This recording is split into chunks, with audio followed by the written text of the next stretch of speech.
नमो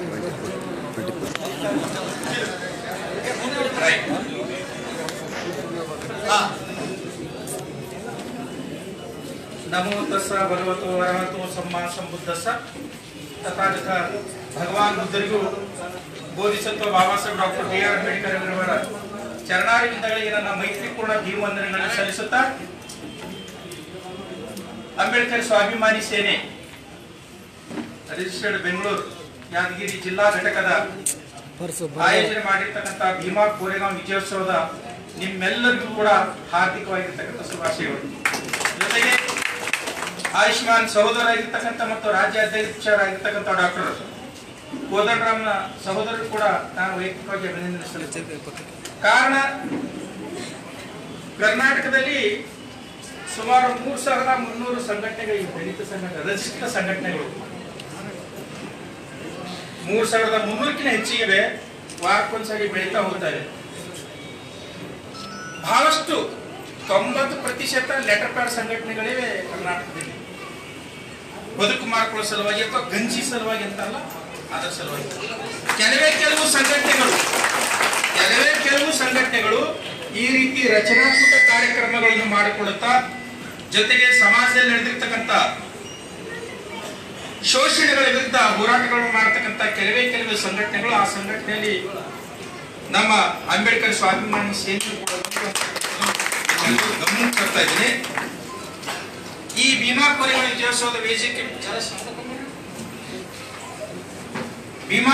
ವಿಜಯೋತ್ಸವದ ವೇದಿಕೆ ಮೇಲೆ ಆಸೀನರಾಗಿರ್ತಕ್ಕಂಥ ಸಹೋದರರಾಗಿರ್ತಕ್ಕಂಥ doctor Kodandaram sir ಅವರೇ, ಹಾಗೂ ಗೆಳೆಯರಾಗಿರ್ತಕ್ಕಂಥ ರಾಜ್ಯ ಉಪಾಧ್ಯಕ್ಷರಾಗಿರ್ತಕ್ಕಂಥ ಆನಂದ್ ಕುಮಾರ್ ಅವರೇ, ಇನ್ನೋರ್ವ ಗೆಳೆಯರು ಮತ್ತು ರಾಜ್ಯ ಪ್ರಧಾನ ಕಾರ್ಯದರ್ಶಿಗಳಿರ್ತಕ್ಕಂಥ ನಮ್ಮ ಮಂಜುನಾಥ್ ಅವರೇ, ಹಾಗೂ ಎಲ್ಲ ಕಾರ್ಯಕ್ರಮಕ್ಕೆ ಕಾರಣೀಭೂತ ಮತ್ತು ಶ್ರಮಜೀವಿ ಆಗಿರ್ತಕ್ಕಂಥ ಭೀಮ ಸೈನಿಕ ಕಾಶಿನಾಥ್ ನಾಟಿಕರ್ ಅವರೇ, ಹಾಗೂ ಅವರಿಗೆ ಸಹಕಾರ ನೀಡಿರ್ತಕ್ಕಂಥ ಎಲ್ಲ ತಾಲೂಕಿನ ಅಧ್ಯಕ್ಷ ಪದಾಧಿಕಾರಿಗಳೇ, ಜಿಲ್ಲಾ ಪದಾಧಿಕಾರಿಗಳೇ, ವೇದಿಕೆ ಮೇಲೆ ಆಶೀರ್ವಾಗಿರ್ತಕ್ಕಂಥ ಗೌರವಾನ್ವಿತ ಹಿರಿಯ ಬೌದ್ಧ ಉಪಾಸಕರಾಗಿರ್ತಕ್ಕಂಥ ಮಾರುತಿ ಕಾಂಬ್ಳೇಶ್ವರ್ ಅವರೇ, ಹಾಗೂ ಇದೀಗ ತಾನೇ ನನ್ನನ್ನು ಸನ್ಮಾನ ಮಾಡಿರ್ತಕ್ಕಂಥ ಹಿರಿಯರು ಮತ್ತು 1992ರಿಂದ ನನ್ನನ್ನು ಮಾರ್ಗದರ್ಶನ ಮಾಡುತ್ತಿರುವಂತ ಇದೇ ಜಿಲ್ಲೆಯವರಾಗಿರ್ತಕ್ಕಂಥ ವಿಶ್ರಾಂತ ಮುಖ್ಯೋಪಾಧ್ಯಾಯರು, ರಚನಾತ್ಮಕ ಮುಖ್ಯೋಪಾಧ್ಯಾಯರಾಗಿರ್ತಕ್ಕಂಥ ಆಯುಷ್ಮಾನ್ ಚಂದ್ರಪ್ಪ ಪೂಜಾರಿ ಸರ್ ಅವರೇ, ಗೆಳೆಯರಾಗಿರ್ತಕ್ಕಂಥ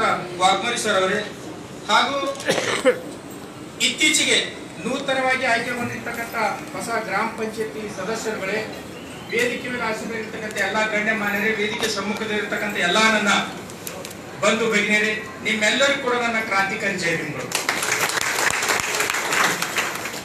जीता हूँ बाबा का नाम लेकर मरने के बाद क्या होगा, जीता हूँ बाबा का नाम लेकर मरने के बाद क्या होगा, जरा कफन तो उठाकर देखना, होंठों पर जय भीम का ही नाम होगा. बाबा साहब ಹೆಸರು ಮೇಲೆ ಬದುಕು ಮಾಡ್ತೀನಿ, ಸಾಯೋದು ಅವ್ರ ಸಲುವಾಗಿಯೇ. ನಾ ಸತ್ತರೂ ಕೂಡ ನನ್ನ ಶವದ ಮೇಲೆ ಹೊಚ್ಚಿರ್ತಕ್ಕಂಥ ಬಟ್ಟಿ ತೆಗೆದು ನೋಡ್ರಿ, ನನ್ನ ತುಟಿಯಲ್ಲಿ ಜೈ ಭೀಮ್ ಅಂತ ಘೋಷಿಸ್ತಾ ಇರ್ತೀನಿ. ಇದು ಪ್ರತಿಯೊಬ್ಬ ದಲಿತ ಯುವಕನ, ಅದರಲ್ಲೂ ಈ ಸ್ವಾಭಿಮಾನಿ ಸೇನೆಯ ಯುವಕನ ಹೃದಯದಲ್ಲಿ, ಮಸ್ತಿಷ್ಕದಲ್ಲಿ ಇರಬೇಕು ಅಂತಕ್ಕಂಥ ಮಾತನ್ನು ಹೇಳುತ್ತಾ, ಇಷ್ಟೆಲ್ಲ ಧಿಮಾಕ್ ಮಾಡತ್ತಿರಲ್ಲ ನೀವೆಲ್ಲ, ಎಲ್ಲ ಬಟ್ಟಿ ಗಿಟ್ಟಿ ನನ್ನನ್ನು ಒಳಗೊಂಡಿತ್ತೆ. ಈ ಧಿಮಾಕ್ ಕೊಟ್ಟದ್ದು ಯಾರು? ಈ ಧಿಮಾಕ್ ಕೊಟ್ಟದ್ದು ನಿಮ್ಮ ಮೈಲಾಪುರ ಮಲ್ಲ ಅಲ್ಲ, ಚುಂಚೂರು ಮಹಾಪುರತ ಅಲ್ಲ, ಬಳ್ಯಾರ ಲಕ್ಕ ಮಲ್ಲ, ಹಳ್ಳಿಗೆ ಎಲ್ಲ ಮಲ್ಲ, ಗತ್ತಿಗೆ ಭಾಗ ಮಲ್ಲ, ತುಳಜಾಪುರ ತುಕ್ಕುಬಾಯಿ ಅಲ್ಲ, ದ್ಯಾವ ಮಲ್ಲ, ಹುಲಿಗ ಮಲ್ಲ, ಮರಗ ಮಲ್ಲ. ಯಾರು ಕೊಟ್ಟದ್ದು? ಒಂದು ನೆನಪಿಟ್ಟುಕೊಳ್ಳಿ ಸ್ನೇಹಿತರೆ, ಈ ದೇಶದಲ್ಲಿರ್ತಕ್ಕಂಥ SC ST OBC ಜನಾಂಗದವರಿಗೆ ಅಕ್ಷರ, ಅರಿವು, ಅನ್ನ, ಅಧಿಕಾರ, ಆತ್ಮಾಭಿಮಾನ ಯಾರಾದ್ರೂ ಕೊಟ್ಟರೆ ಅದು ಬಾಬಾ ಸಾಹೇಬ್ ಡಾಕ್ಟರ್ ಬಿ.ಆರ್. ಅಂಬೇಡ್ಕರ್. ಗೌಡ್ರ ಮನ್ಯಾಗ ಸದಿ ಹುಡಿತಕ್ಕಂಥವ್ರು, ಗೌಡ್ರ ಮನ್ಯಾಗ ಹೆಂಡಿ ಕಸ ಮಾಡ್ತಕ್ಕಂಥವ್ರು ಇವತ್ತಿನ ದಿವಸ ಗ್ರಾಮ ಪಂಚಾಯತಿ ಸದಸ್ಯರಾಗಿ ಆಯ್ಕೆಕೊಂಡರು. ಈ ಸೌಭಾಗ್ಯ ಯಾರು ಕೊಟ್ಟದ್ದು? ಬಾಬಾ ಸಾಹೇಬ್ ಡಾಕ್ಟರ್ ಬಿ.ಆರ್. ಅಂಬೇಡ್ಕರ್. ಅದಕ್ಕಾಗಿ ಒಬ್ಬ ಹಿಂದಿ ಶಾಯರ್ ತುಂಬಾ ಚೆನ್ನಾಗಿ ಹೇಳ್ತಾನೆ, कोई दौलत पर नाज करता है, ಇವೆಲ್ಲ ದಿಮಾಕ್ ಮಾಡ್ಲತ್ತಿರಲ್ಲ, ಈ ದಿಮಾಕಿ ಬಗ್ಗೆ ಹಿಂದಿ ಶಾಯರ್ ಹೇಳ್ತಾನೆ, कोई दौलत पर नाज करता है, कोई शोहरत पर नाज करता है, कोई दौलत पर नाज करता है, कोई शोहरत पर नाज करता है, पर जिसके पास बाबा साहब जैसा बाप है वो अपने आप पर नाज करता है. ದಿಮಾಕ್ ಹ್ಯಾಂಗ್ ಮಾಡ್ತಾರಂದ್ರೆ 3 ದಿಮಾಕ್ ಇರ್ತಾವಂತ. ಒಂದು ದಿಮಾಕನ್ನ ಬಹಳ ರೂಪವಂತ ಇದ್ದೀನಿ, ಬಹಳ ರೂಪವಂತ ಇದ್ದೀನಿ, ಸಿನಿಮಾ ಹೀರೋ ಇದ್ದಂಗ ಇದ್ದೀನಿ ಅಂತೇಳಿ ದಿಮಾಕ್ ಮಾಡೋದು ಒಂದು ದಿಮಾಕ್ ಮಾಡ್ತಾರೆ. ಇನ್ನೊಬ್ರು ತಾಕತ್ನ ದಿಮಾಕ್ ಮಾಡ್ತಾರೆ. ಬಾಡಿ ನಾನು ಇಂಥಪ್ರಿ ಬಾಡಿ ಮಾಡ್ಕೊಂಡ್ರಿ ನನ್ಗ 6 ಪ್ಯಾಕ್ಸ್ ಅವ 7 ಪ್ಯಾಕ್ ಅವಂತ. ಇನ್ನೊಬ್ರು ದಿಮಾಕ್ ಮಾಡ್ತಾರೆ. ಯಾರಂದ್ರೆ ಹರಕ ಬಟ್ಟೆ ಇದ್ರು ಅಡ್ಡಿ ಇಲ್ಲ, ಕೈಯಲ್ಲಿ ಪುಸ್ತಕ ಹಿಡ್ಕೊಂಡು ಮಸ್ತಿಷ್ಕದಲ್ಲಿ ಬಾಬಾ ಸಾಹೇಬ್ರ ವಿಚಾರಗಳು ಇಟ್ಕೊಂಡು ಸಮಾಜದಲ್ಲಿ ನಡೀತಕ್ಕಂತ ಅನ್ಯಾಯಗಳನ್ನು ಎದುರಿಸ್ತಕ್ಕಂತ ತಾಕತ್ತು ದಿಮಾಕ ಯಾರಿಗಿರ್ತಂದ್ರೆ ಅದು ಯಾರು ತಮ್ಮ ಮನೆ ಮತ್ತು ಮನಸ್ಸಿನಲ್ಲಿ ಮಸ್ತಿಷ್ಕದಲ್ಲಿ ಬಾಬಾ ಸಾಹೇಬರು ನಮ್ಮ ಅಪ್ಪ ಅಂತಕ್ಕಂಥ ಮನೋಧೋರಣೆ ಇರ್ತಾರೆ, ಅವ್ರು ಮಾತ್ರ ದಿಮಾಕ್ ಮಾಡಕ್ ಸಾಧ್ಯ ಅಂತ. ಈ ಮಹಾರ ಚರಿತ್ರೆ ಹೇಳೋದಕ್ಕಿಂತ ಪೂರ್ವದಲ್ಲಿ ಅಥವಾ ಭೀಮಾ ಕೋರೆ ಚರಿತ್ರೆ ಹೇಳೋದಕ್ಕಿಂತ ನೀವು ಕೂತ್ರೆ ಮಾತಾಡ್ತೀವಿ.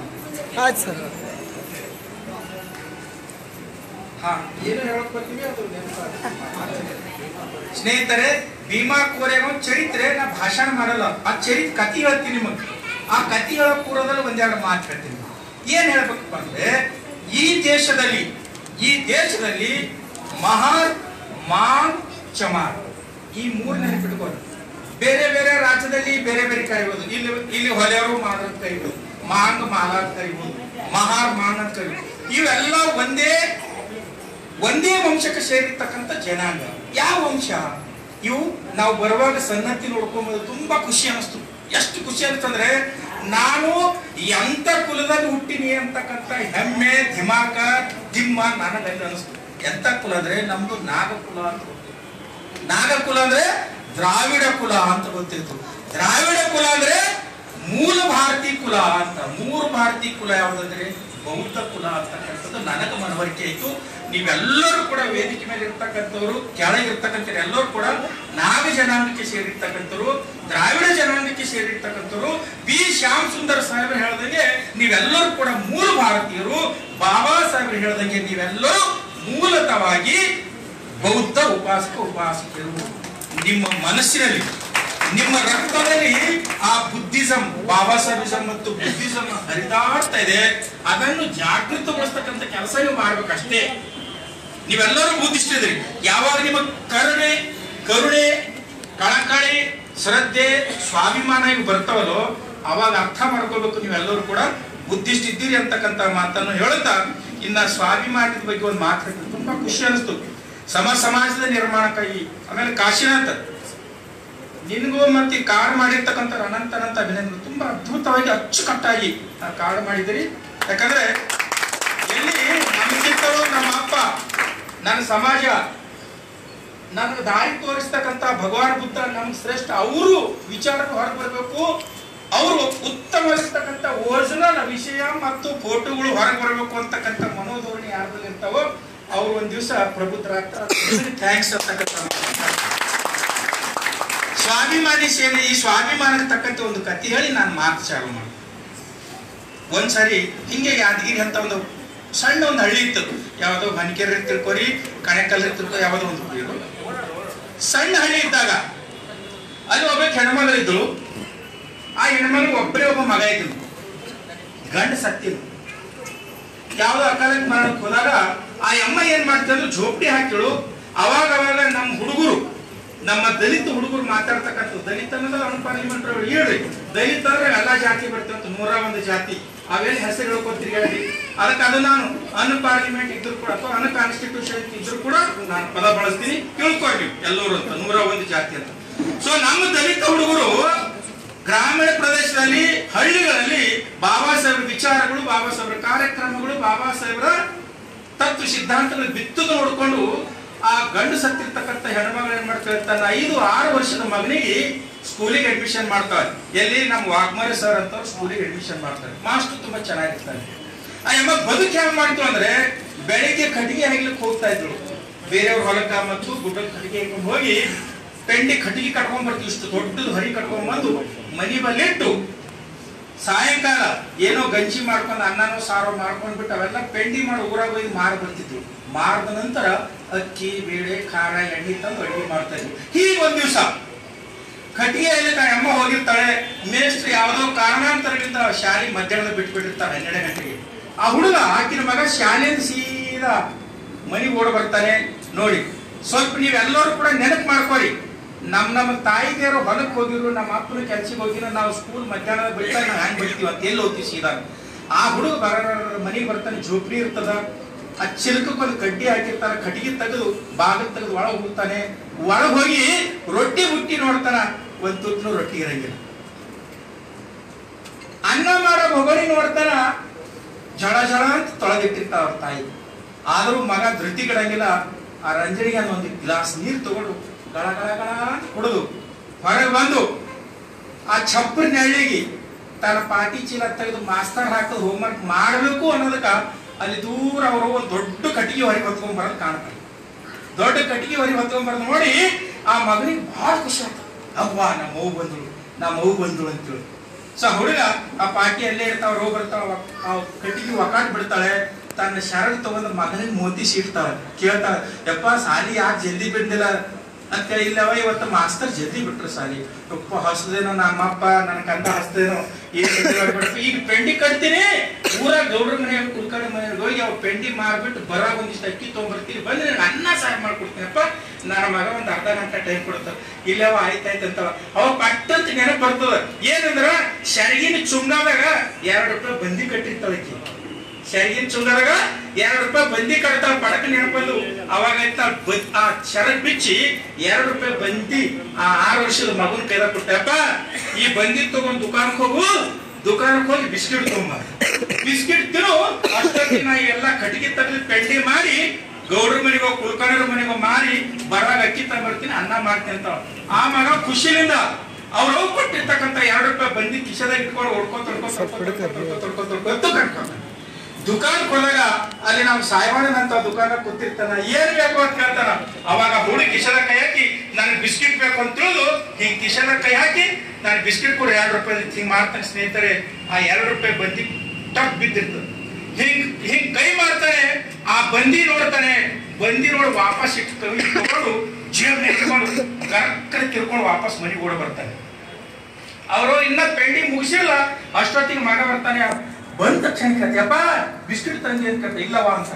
ಯಾಕಪ್ಪ ಬಿಸ್ಕಿಟ್ ತಂದಿಲ್ಲ ಅಂತ ಕೇಳಿದ್ರ, ಇಲ್ಲ ನಾವ್ ಅಲ್ಲವ ಬಿಸ್ಕಿಟ್ ಅಂತಾರೆ. ಯಾಕೋ ವಾಕ ನೀನು ಬಿಸ್ಕಿಟ್ ತರಿಸ್ಲಿಕ್ಕೆ ಕೊಟ್ಟದಪ್ಪ 2 ರೂಪಾಯಿ ಅಂತಾಳೆ.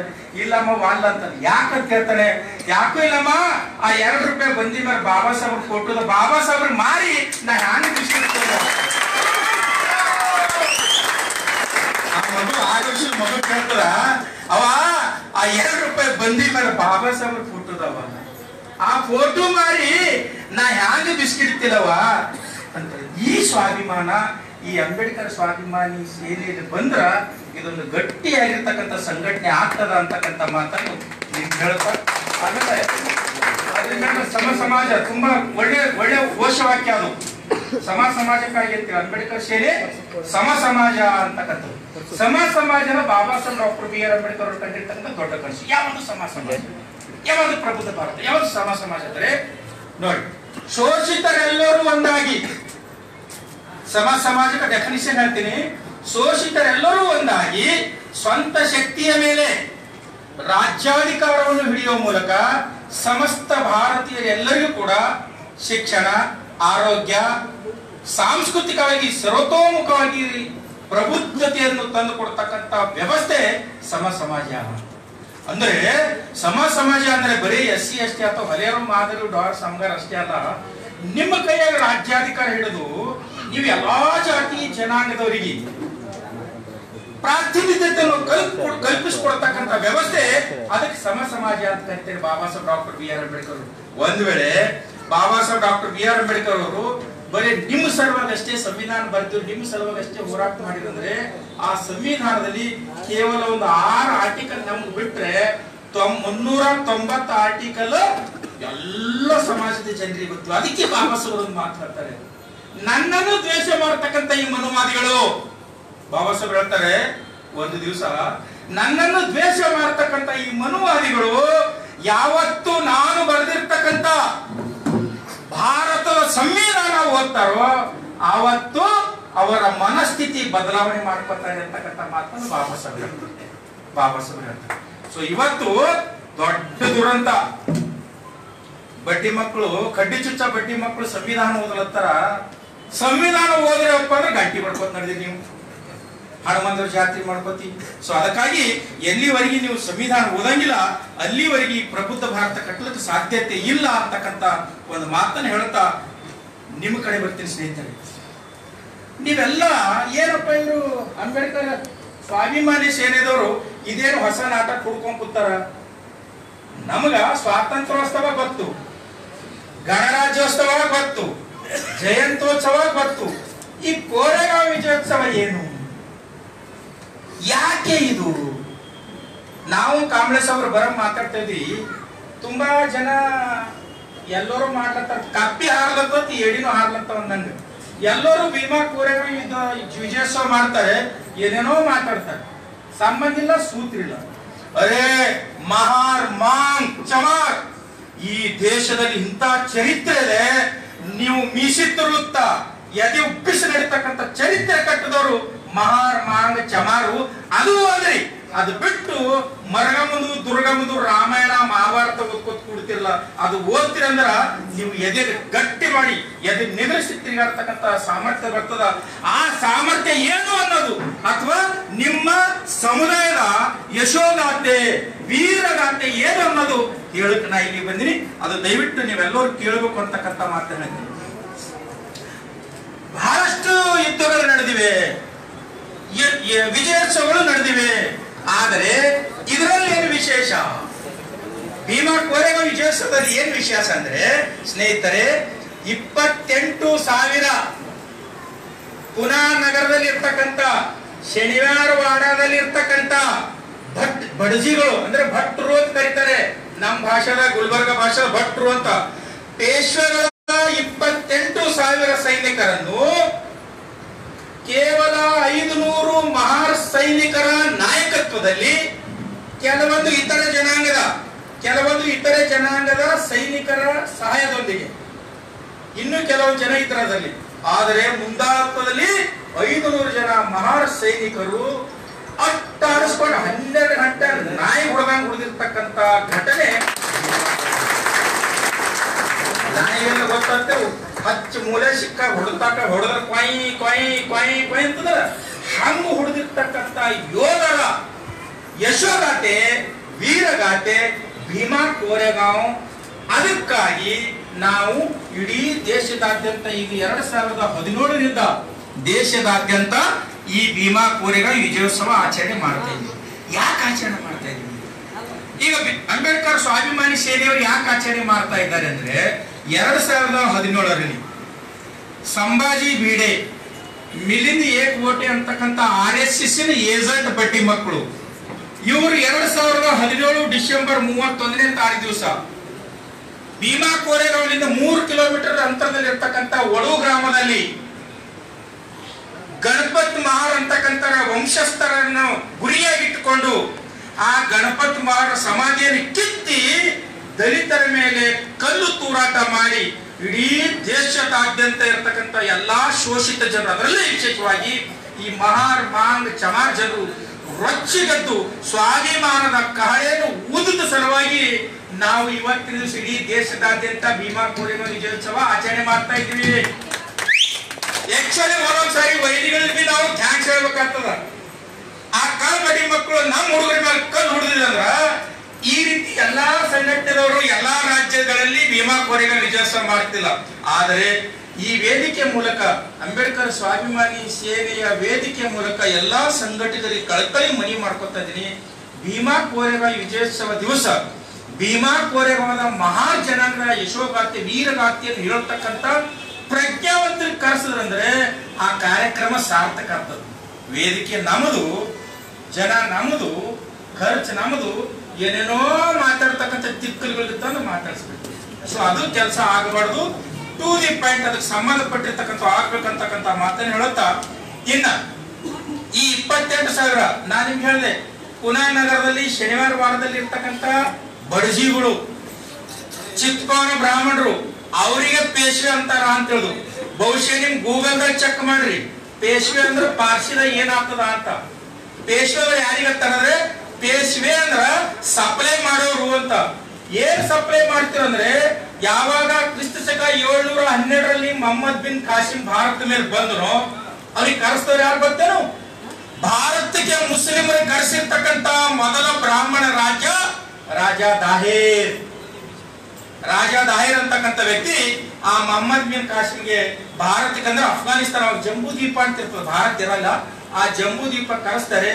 ಆಗ ಬಂದಿರ್ತಕ್ಕಂಥ ತುರ್ಕಿಸ್ತಾನದವರು, ಇರಾನ್, ಇರಾಕ್, ಅರಬದಿಂದ ಬಂದಿರತಕ್ಕಂತ ಈ ಮೊಘಲರಾಗಿರ್ಬೋದು, ಖಿಲ್ಜಿಗಳಾಗಿರ್ಬೋದು, ಗುಲಾಮಿಗಳಾಗಿರ್ಬೋದು, ತೊಗಲಕ್ಗಳಾಗಿರ್ಬೋದು, ಇವರೆಲ್ಲರಿಗೂ ಈ ದೇಶದಲ್ಲಿರ್ತಕ್ಕಂಥ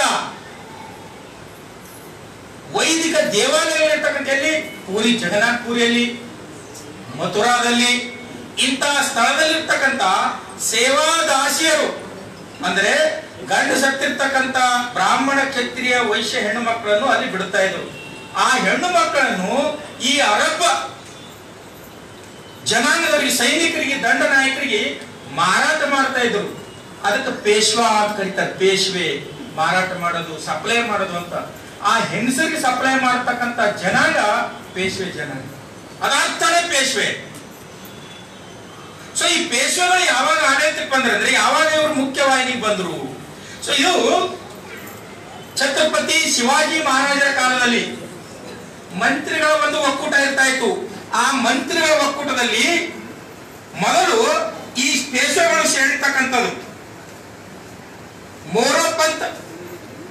ಮೋರೋಪಂತ್ ಪಿಂಗಳೆ ಅಂತಕ್ಕಂಥ ಒಬ್ಬ ಬ್ರಾಹ್ಮಣ ವ್ಯಕ್ತಿ ಪ್ರಥಮವಾಗಿ ಶಿವಾಜಿ ಸಂಸ್ಥಾನದಲ್ಲಿ ಒಬ್ಬ ಮಂತ್ರಿಯಾಗಿ ಅಥವಾ ಪೇಶ್ವೆಯಾಗಿ ಸೇರ್ಕೊಂಡು ಬಿಡ್ತಾರೆ. ಮೋರೋಪಂತ್ ಪಿಂಗಳೆ ಅಂತಕ್ಕಂಥ ವ್ಯಕ್ತಿ ಇವನು ಶೇರ್ ಆದ ನಂತರ ಇವರು ಸುಮ್ಮನೆ ಕೊಡೋದಿಲ್ಲ. ಕುತಂತ್ರಗಳು ಚಾಲು ಆಗ್ಬಿಡ್ತವೆ. ಎಲ್ಲಿ ತನಕ ಕುತಂತ್ರಗಳು ಚಾಲು ಆಗ್ತವೆ ಅಂದ್ರೆ 1689ರವರೆಗೆ ಇವರು ಪೇಶ್ವೆಗಳ ಕುತಂತ್ರಗಳು ಚಾಲು ಆಗ್ತವೆ. 1689ರಲ್ಲಿ ಇವರು ಸಕ್ಸಸ್ ಆಗ್ತಾರೆ. ಹೆಂಗ್ ಸಕ್ಸಸ್ ಆಗ್ತಾರೆ ಅಂದ್ರೆ, ಛತ್ರಪತಿ ಶಿವಾಜಿ ಮಹಾರಾಜರ ಮಗನಾಗಿರ್ತಕ್ಕಂಥ ಸಂಭಾಜಿ ಮಹಾರಾಜನನ್ನು ಔರಂಗಜೇಬನೊಂದಿಗೆ ಒಳ ಒಪ್ಪಂದ ಮಾಡಿಕೊಂಡಿರ್ತಕ್ಕಂಥ ಈ ಶನಿವಾರ ವಾರದ ಪೇಶ್ವೆಗಳು ಔರಂಗಜೇಬನ ಸಹಾಯದಿಂದ ಈ ಸಂಭಾಜಿ ಮಹಾರಾಜನನ್ನು ಸಂಹಾರ ಮಾಡೋದ್ರ ಜೊತೆಗೆ ಕ್ರಿಸ್ತ ಶಕ 1713ರಲ್ಲಿ ಸ್ವತಂತ್ರವಾಗಿರ್ತಕ್ಕಂಥ ಪೇಶ್ವೆಗಳ ಆಡಳಿತವನ್ನು ಪೂನಾ ನಗರದಲ್ಲಿ ಸ್ಥಾಪನೆ ಮಾಡ್ತಾರೆ. ಸ್ವತಂತ್ರವಾಗಿ ಮರಾಠ ಸಂಹಾರ ಮಾಡಿಬಿಡ್ತಾರೆ ಮರಾಠ ಸಂಸ್ಥಾನವನ್ನು. ಈ ಸ್ವತಂತ್ರವಾಗಿರ್ತಕ್ಕಂಥ ಪೇಶ್ವೆ ಆಡಳಿತ ಸ್ಟಾರ್ಟ್ ಮಾಡಿರ್ತಕ್ಕಂಥ ಇವರು ಮೂಲತಃವಾಗಿ ಚಿತ್ಪಾವನ ಬ್ರಾಹ್ಮಣರು. ಚಿತ್ಪಾವನ ಬ್ರಾಹ್ಮಣರು ಯಾರು? ಬಹುಶಃ ಪೂನಾಕ್ ಹೋದ್ರೆ ಗೊತ್ತಿರ್ತದೆ, ಹೋಗಿದೆ ಅಂದ್ರು. ಯಾವಾಗ್ಲಾದ್ರೂ ಪೂನಾಕ್ ಹೋದ್ರು ನೋಡಿ, ಶನಿವಾರ ವಾರದಲ್ಲಿ ಸಿರ್ಫ್ ಚಿತ್ಪಾವನ ಬ್ರಾಹ್ಮಣರು ಇರ್ತಾರೆ. ಈ ಚಿತ್ಪಾವನ ಬ್ರಾಹ್ಮಣರ ಈಗಿನ ಕಾಯಕ ಏನಿದೆ ಅಂದ್ರೆ, ಈ ದೇಶದಲ್ಲಿ ಈಗೇನ್ ನಡೆದಲ್ಲ, ಕೋಮು ದ್ವೇಷ, ಸಂವಿಧಾನದ ಮೇಲೆ ದುರಾಕ್ರಮಣ, ದಲಿತರ ಮೇಲೆ, ಹೆಣ್ಣು ಮಕ್ಕಳ ಮೇಲೆ ದೌರ್ಜನ್ಯ, ಇಂಥವೆಲ್ಲ ಇಲ್ಲಿಗಲ್ ಸಮಾಜ ದ್ರೋಹಿ ಚಟುವಟಿಕೆಗಳು ಆಕ್ಷನ್ ಪ್ಲಾನ್ ಆಗ್ತಕ್ಕಂಥ ಕ್ಷೇತ್ರ ಯಾವ್ದಿದ್ರೆ ಅದು ಪೂನಾ ನಗರದಲ್ಲಿರ್ತಕ್ಕಂಥ ಶನಿವಾರ ವಾಡ. ಅಲ್ಲಿಂದ ಅದು ನಾಗ್ಪುರಕ್ಕೆ ಹೋಗ್ತದೆ, RSS ಕಚೇರಿಗೆ. ನಾಗ್ಪುರ್ಲಿಂದ ಕೇಂದ್ರ ಸರ್ಕಾರದಿಂದ ಅದು ಅನುಷ್ಠಾನಗೊಳ್ತಾ ಇದೆ ಇವತ್ತಿನ ದಿವಸ. ಇವೆಲ್ಲ ಯೋಜನೆಗಳು ತಯಾರು ಮಾಡ್ತಕ್ಕಂಥವ್ರು ಆಗಿನ ಕಾಲದ ಪೇಶ್ವೆಗಳು, ಅವ್ರ ವಂಶಸ್ಥರು ಇವತ್ತು ಅದಾರ. ನಿಮಗೊಂದು ನೆನಪಿಡ್ತೀನಿ, ಎಲ್ಲ ಸಮಾಜಶಾಸ್ತ್ರ ಪಾಠ ಕೇಳಿರ್ತಕ್ಕಂಥವ್ರು ಇದ್ದೀರಿ. ಸಮಾಜ ಪಾಠಗಳ ಮಾಸ್ತರ್ ಹೇಳ್ತಾರ, ಷಣ್ಮುಖ ಸರ್ ಅಂತವ್ರು, ಸ್ವರಾಜ್ಯವೇ ನನ್ನ ಜನ್ಮ ಸಿಕ್ತ ಹಕ್ಕು ಎಂದಿರ್ತಕ್ಕಂಥ ಗಂಗಾಧರ ತಿಲಕ್ ರಾಷ್ಟ್ರ ಪ್ರೇಮಿ ಅಂತ. ಸ್ವರಾಜ್ಯವೇ ನನ್ನ ಜನ್ಮ ಸಿದ್ಧ ಹಕ್ಕು ಅಂದ್ರೆ ಏನು? ಸ್ವರಾಜ್ಯವೇ ನನ್ನ ಜನ್ಮ ಸಿದ್ಧ. ಸ್ವರಾಜ್ಯ ಅಂದ್ರೆ ನಮ್ಮ ರಾಜ್ಯ ಅಂತ. ಸ್ವರಾಜ್ಯ ಅಂದ್ರೆ ನಮ್ಮ ರಾಜ್ಯ ಅಂತ. ನಮ್ಮ ರಾಜ್ಯ ಅಂದ್ರೆ ಪೇಶ್ವೆಗಳ ರಾಜ್ಯ. ಪೇಶ್ವೆಗಳ ರಾಜ್ಯ ಅಂದ್ರೆ ಚಿತ್ಪಾವನ ಬ್ರಾಹ್ಮಣ ರಾಜ್ಯ. ಚಿತ್ಪಾವನ ಬ್ರಾಹ್ಮಣ ರಾಜ್ಯ ಅಂದ್ರೆ ಮನುವಾದಿ ರಾಜ್ಯ. ಆ ಮನುವಾದಿ ರಾಜ್ಯ ಸ್ಥಾಪನೆ ಮಾಡುವುದೇ ನನ್ನ ದೃಢ ಸಂಕಲ್ಪ, ನನ್ನ ಹಕ್ಕು ಅಂತಕ್ಕಂಥ ಮಾತನ್ನು ಬಾಲಗಂಗಾಧರ ತಿಲಕ್ ಹೇಳ್ತಾರೆ. ಸ್ವರಾಜ್ಯವೇ ನನ್ನ ಜನ್ಮಸಿದ್ಧ ಹಕ್ಕು ಅಂದ್ರೆ ನಿಮಗೆ ಇಸ್ಕೊಡೋದಲ್ಲ. ಇವತ್ತು 1999ರಿಂದ ದೇಶದಲ್ಲಿ ನಡೆದಿರ್ತಕ್ಕಂಥದ್ದು ಅದೇ ಸ್ವರಾಜ್ಯ. ಅವರು ಸ್ವರಾಜ್ಯನೇ ಇವತ್ತು ಇಂಪ್ಲಿಮೆಂಟ್ ಆಗಿರ್ತಕ್ಕಂಥದ್ದು. ಅವ್ರ ಕನಸು ಯಶಸ್ವಿ ಕಾಣ್ತಾ ಇದೆ ಅಂತಕ್ಕಂಥ ನೀವೆಲ್ಲರೂ ಕೂಡ ಮರಿಗಳು. ಇನ್ನು ಈ ಚಿತ್ಪಾರ ಬ್ರಾಹ್ಮಣರಲ್ಲಿ ಒಂದು 4 ಜನ ಪ್ರಮುಖ ಪೇಶ್ವೆಗಳ ಹೆಸರು ಹೇಳ್ತೀನಿ ನಾನು. 4 ಜನ ಪ್ರಮುಖ ಪೇಶ್ವೆಗಳು.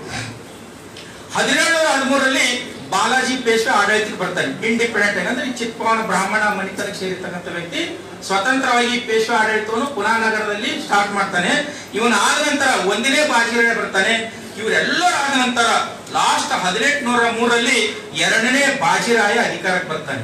ಲಾಸ್ಟ್ ಪೇಶ್ವೆ ಯಾಕಂತಾನೆ, ಈ 2ನೇ ಬಾಜಿರಾಯ ಅಧಿಕಾರಕ್ಕೆ ಬಂದಾಗ 1713ರಲ್ಲಿ ಬ್ರಿಟಿಷ್ ಸರ್ಕಾರಕ್ಕೆ ಮತ್ತು 2ನೇ ಬಾಜಿರಾಯ ಪೇಶ್ವೆ ಒಂದು ಒಪ್ಪಂದ ಆಗ್ಬಿಡುತ್ತೆ. ಏನು ಒಪ್ಪಂದ ಆಗ್ಬಿಡುತ್ತಂದ್ರೆ, ನೋಡು ನಮ್ಮ ಸೈನಿಕರನ್ನು ನೀನು ಇಲ್ಲೇ ಇಟ್ಕೋಬೇಕು, ಪ್ರತಿ ವರ್ಷ ಬ್ರಿಟಿಷ್ ಸರ್ಕಾರಕ್ಕೆ ಅಥವಾ ಈಸ್ಟ್ ಇಂಡಿಯಾ ಕಂಪನಿಗೆ ಅಥವಾ ಬ್ರಿಟನ್ಸ್ ರಾಣಿಗೆ ನೀನು ಇಷ್ಟು ಕಪ್ಪು ಕೊಡಬೇಕು ಅಂತ ಒಪ್ಪಂದ ಆದ ತಕ್ಷಣ ಸರಿ ಆದ್ರಾಯ್ತು ಬಹಳ ಖುಷಿ ಆಗ್ತಾನೆ 2ನೇ ಬಾಜಿರಾಯ. ಖುಷಿ ಆಗ್ಬಿಟ್ಟು ನಾನು ವೈರಿಗಳೇ ಇಲ್ಲ, ಏನಿಷ್ಟು ಟ್ಯಾಕ್ಸ್ ಕಲೆಕ್ಟ್ ಮಾಡಿ ಕೊಡ್ಬೇಕಲ್ಲ ಅಂತ ಹೇಳಿ ತುಂಬಾ ಖುಷಿ ಪಡ್ತಾನೆ. ಖುಷಿ ಪಟ್ಟ ನಂತರ ನಾನು ಹೇಳಿದ್ರೆ ಶನಿವಾರ ವಾರದಲ್ಲಿ ಮತ್ತೊಂದು ಷಡ್ಯಂತ್ರ ಚಾಲು ಆಗ್ಬಿಡ್ತದೆ. ಯಾವ ಸೈನ್ಯ ಸಾಮ್ರಾಟ್ ಛತ್ರಪತಿ ಶಿವಾಜಿ ಮಹಾರಾಜನಿಂದ ಈ ಬಾಜಿರಾಯನ ತನ ಅವಿರತವಾಗಿ ಸೇವೆ ಸಲ್ಲಿಸಿರ್ತಕ್ಕಂಥ ಮಹಾರ್ ಬಟಾಲಿ ಅಥವಾ ಮಹಾರ್ ಸೈನಿಕರೇನಿತ್ತು ಸೇವೆ, ಆ ಸೈನ್ಯದ ಮೇಲೆ ಇವರು ಕಣ್ಣು ಬೀಳ್ತದೆ. ಬ್ರಿಟಿಷರು ವೈರಿಗಳಂತೂ ಹೋಗ್ಬಿಟ್ರು. ಈಗ ಇಲ್ಲಿರ್ತಕ್ಕಂಥ ಈ ಜನಾಂಗದವರಿಗೆ ಇವತ್ತು ಅವರು ಒಳ್ಳೆ ಬಟ್ಟೆ ಉಡ್ತಾ ಇದ್ದಾರೆ, ಒಳ್ಳೆ ಆಹಾರ ತಿಂತಾ ಇದ್ದಾರೆ, ಪಕ್ಕ ಮನೆಯಲ್ಲಿ ವಾಸ ಮಾಡ್ತಾ ಇದ್ದಾರೆ.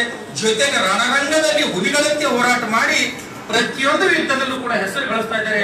ಈ ಮಹಾರ್ ಟೊಳ್ಕ ಮುರಿಬೇಕಂತ ತಿಳಿದು ಬಾಜಿರಾಯ ಏನ್ ಮಾಡಿಬಿಡ್ತಾನೆ, ಈ ಪೇಶ್ವೆಗಳ ಸೈನ್ಯದಲ್ಲಿ ಇರ್ತಕ್ಕಂಥ ಮಹಾರ್ ಜನಾಂಗವನ್ನು ತೆಗೆದು ಹಾಕ್ಬಿಡ್ತಾನೆ. ತೆಗೆದು ಹಾಕ್ಬಿಡೋದಷ್ಟೇ ಅಲ್ಲ ಸ್ನೇಹಿತರೆ, ಆ ಬಾಜಿರಾಯ ಹೇಳ್ತಾನೆ ಆ ಮಹಾರ್ ಜನಾಂಗದವರಿಗೆ, ನೀವು ದಯವಿಟ್ಟು ನನ್ನ ರಾಜ್ಯದಲ್ಲಿ ಅಂದ್ರೆ ನನ್ನ ವ್ಯಾಪ್ತಿ ಪ್ರದೇಶದಲ್ಲಿ ನೀವು ವಾಸ ಮಾಡಬೇಡ್ರಿ ಮಹಾರ್ ಜನಾಂಗ ಅಂತ ಹೇಳ್ಬಿಡ್ತಾರೆ. ಅವಾಗ ನಿಮ್ಗಿಷ್ಟು ಕಾಲಾವಕಾಶ ಕೊಡ್ತೀನಿ, ನೀವು ಇಲ್ಲಿಂದ ಜಾಗ ಖಾಲಿ ಮಾಡ್ಬೇಕು. ಎಲ್ಲಿಂದು ಆ ಪೇಶ್ವೆಗಳ ಆಡಳಿತ ವ್ಯಾಪ್ತಿಯಿಂದ ಜಾಗ ಖಾಲಿ ಮಾಡ್ಬೇಕು ಅಂತಕ್ಕಂಥ ಮಾತು ಬಂದಾಗ ಆ ಮಹಾರ್ ಆ ತಂಡಗಳ ನಾಯಕರಾಗಿರ್ತಕ್ಕಂಥ ಸಿದ್ಧನಾಥ್ ಮತ್ತು ಗೋನಾಕ್ ಅಂತಕ್ಕಂಥವ್ರು ಸಾಯಂಕಾಲ ಒಂದು ದಿವಸ ಸಭೆ ಸೇರ್ತಾರೆ. ನಮಗೆ ಈ ಭೂಮಿಯನ್ನು ರಕ್ಷಣೆ ಮಾಡೋದು ಬಿಟ್ಟರೆ ಬೇರೆ ಏನು ಗೊತ್ತೇ ಇಲ್ಲ, ಗೊತ್ತಿದ್ರು ಕೂಡ ಉಳಲಿಕ್ಕೆ ನಮ್ಗೆ ಯಾರಿಗೂ ಭೂಮಿ ಇಲ್ಲ. ಅದರಲ್ಲೂ ಕೂಡ ಈ 2ನೇ ಬಾಜಿರಾಯ ನಮ್ಗೆ ಏನ್ ಹೇಳ್ತಾ ಇದ್ದಾರೆ, ನಮ್ಮ ಸಾಮ್ರಾಜ್ಯದ ವ್ಯಾಪ್ತಿಯನ್ನು ಬಿಟ್ಟು ನೀವು ಹೊರಗೆ ಹೋಗ್ಬೇಕಂತ ರಾಜ್ಯಾಜ್ಞೆ ಮಾಡಿದ್ದಾರೆ. ಅದಕ್ಕಾಗಿ ನಾವ್ ಏನ್ ಮಾಡೋಣ, ನೀವು ತಿರ್ಗಾಡ್ಕೊಳಕ್ ಅದಕ್ಕಾಗಿ ನಾವೇನ್ ಮಾಡೋಣ ಅಂದ್ರೆ ಈ ಬಾಜಿರಾಯನಿಗೆ ನಾವು ಬದುಕಬೇಕಲ್ಲ, ಬದುಕು ಕಟ್ಕೋಬೇಕಲ್ಲ. ಅದಕ್ಕೆ ಒಂದ್ ಕಡೆ ಆರ್ಥಿಕ ಅರ್ಥಶಾಸ್ತ್ರಕ್ಕೆ ಹೇಳ್ತಾನೆ ಅವಶ್ಯಕತೆಯೇ ಶೋಧದ ಜನನಿ ಅಂತ. ಅಂದ್ರೆ ನಮಗ ಏನ್ ಅವಶ್ಯಕತೆ ಬೇಕಾಗ್ತದ, ನಮಗ ಏನ್ ಅವಶ್ಯಕತೆ ಇರ್ತದ ಅದು ಹುಡುಕಾಡ್ಕೊತ ಹೋಗ್ತಕ್ಕಂಥದ್ದು ಮಾನವನ ಸಹಜ ಗುಣಧರ್ಮ.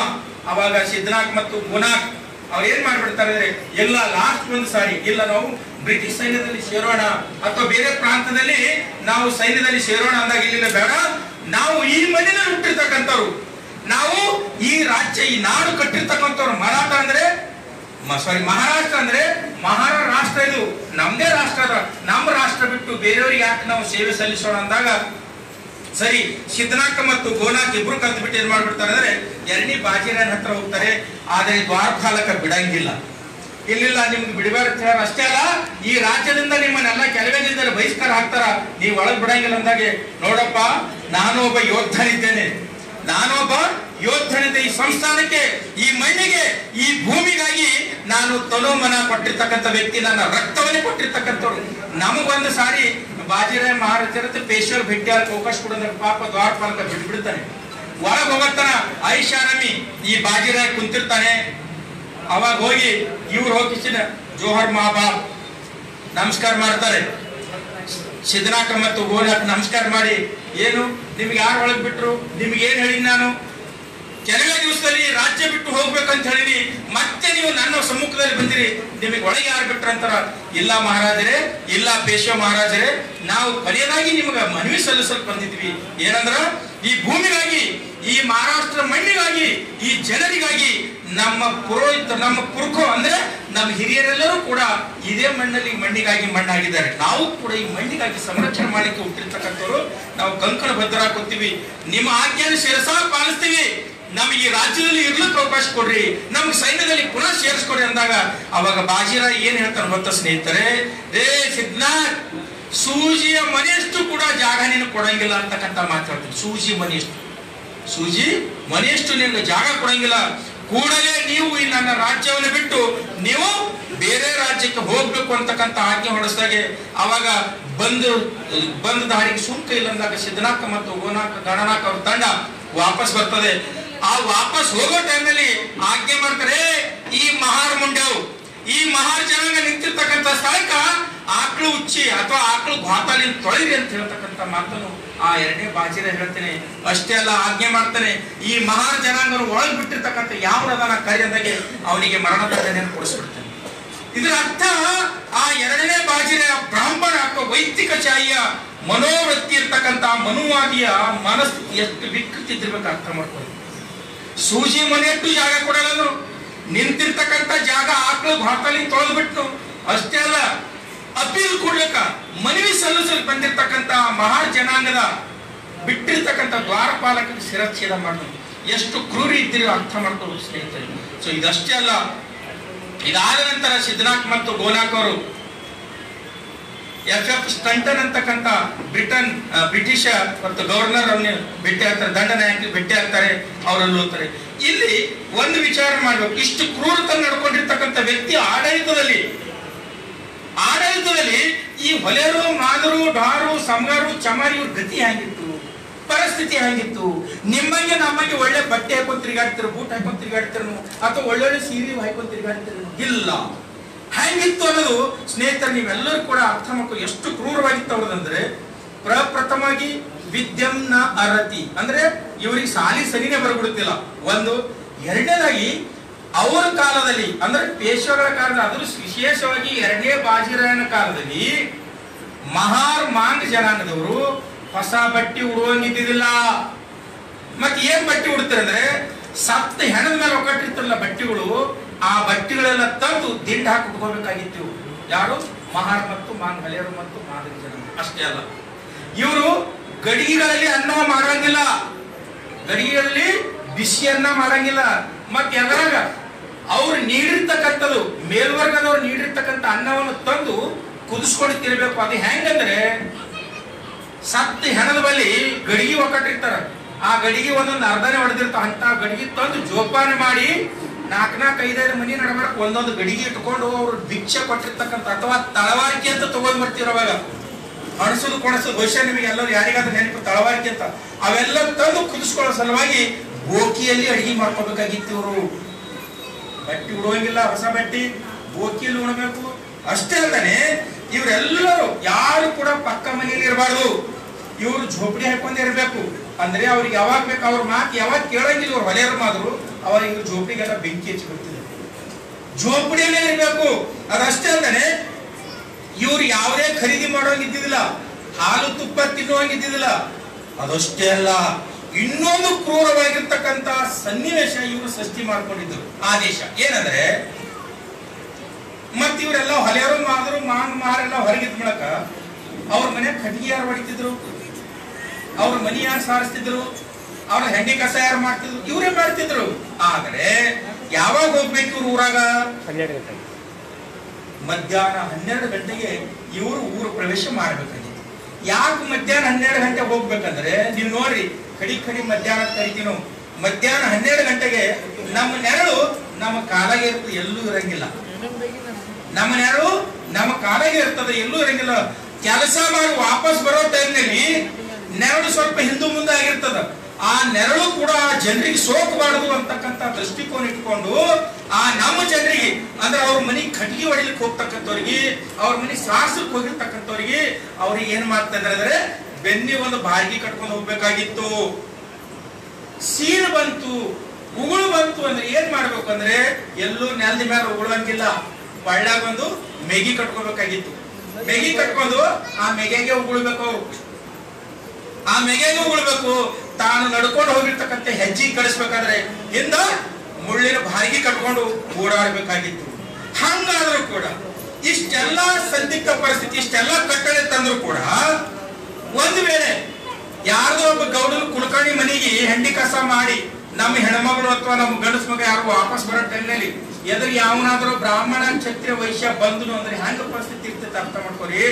ಅಂತ ಪರಿಸ್ಥಿತಿ ಬಂತು ಅಂದ್ರೆ ಈ ಕಡೆಯಿಂದ ಕೆಲಸ ಮಾಡ್ಕೊಂಡು ಆ ಮಹಾರ್ ಜಾತಿಯವ್ ನಡೆದಿರು ಅಥವಾ ಮಾಂಗ ಜಾತಿಯವ್ ನಡೆದಿರು, ಆ ಕಡೆ ಯಾವನು ಬ್ರಾಹ್ಮಣ ಕ್ಷತ್ರಿಯ ವೈಶ್ಯ ಯಾರಾದ್ರೂ ಒಬ್ರು ಎದುರು ಹೊಂಟಿರಂದ್ರೆ ಇವನು ಅಥವಾ ಈಕೆ ಟಪ್ ಅಂತ ಬಾಂಡಿ ಮಲ್ಕೋಬೇಕು. ಬಾಳ ಮಲ್ಕೊಂಡು ಈ ಮೂರು ಏನಲ್ಲ ನೆಲಕ್ಕೆ ಹಚ್ಚಿ ಜೋಹರ್ ಮಾ ಬಾಪ್, ಜೋಹರ್ ಮಾ ಬಾಪ್, ಜೋಹರ್ ಮಾ ಬಾಪ್ ತಿಕ್ಬೇಕು. ನೋಡಿ ಬರೀ ಹಿಂಗ್ ಮಾಡಿದ್ರೆ ನಮ್ಗೆ ಎಷ್ಟೋ ನೋವು. ಹಿಂಗ್ ಮಾಡಿದ್ರು ಮಣ್ಣಿಗೆ ಹಚ್ಚಿ ನೆಲಕ್ಕೆ ಹಚ್ಚಿ ನೆಲಕ್ಕೆ ಮೂಗ್ ಹಚ್ಚಿ ತಿಕ್ಕಿದ್ರ ಬಹಳ ರಕ್ತ ಬರ್ತಿತ್ತು. ಆ ರಕ್ತ ಬರ್ಬೇಕು. ರಕ್ತ ಬರಲಿಲ್ಲ ಮತ್ತೆ ದಂಡ ಕೊಡ್ತಿರ ಅವ್ರಿಗೆ. ಅವಾಗ ಏನ್ ಅನ್ಕೋತಿ?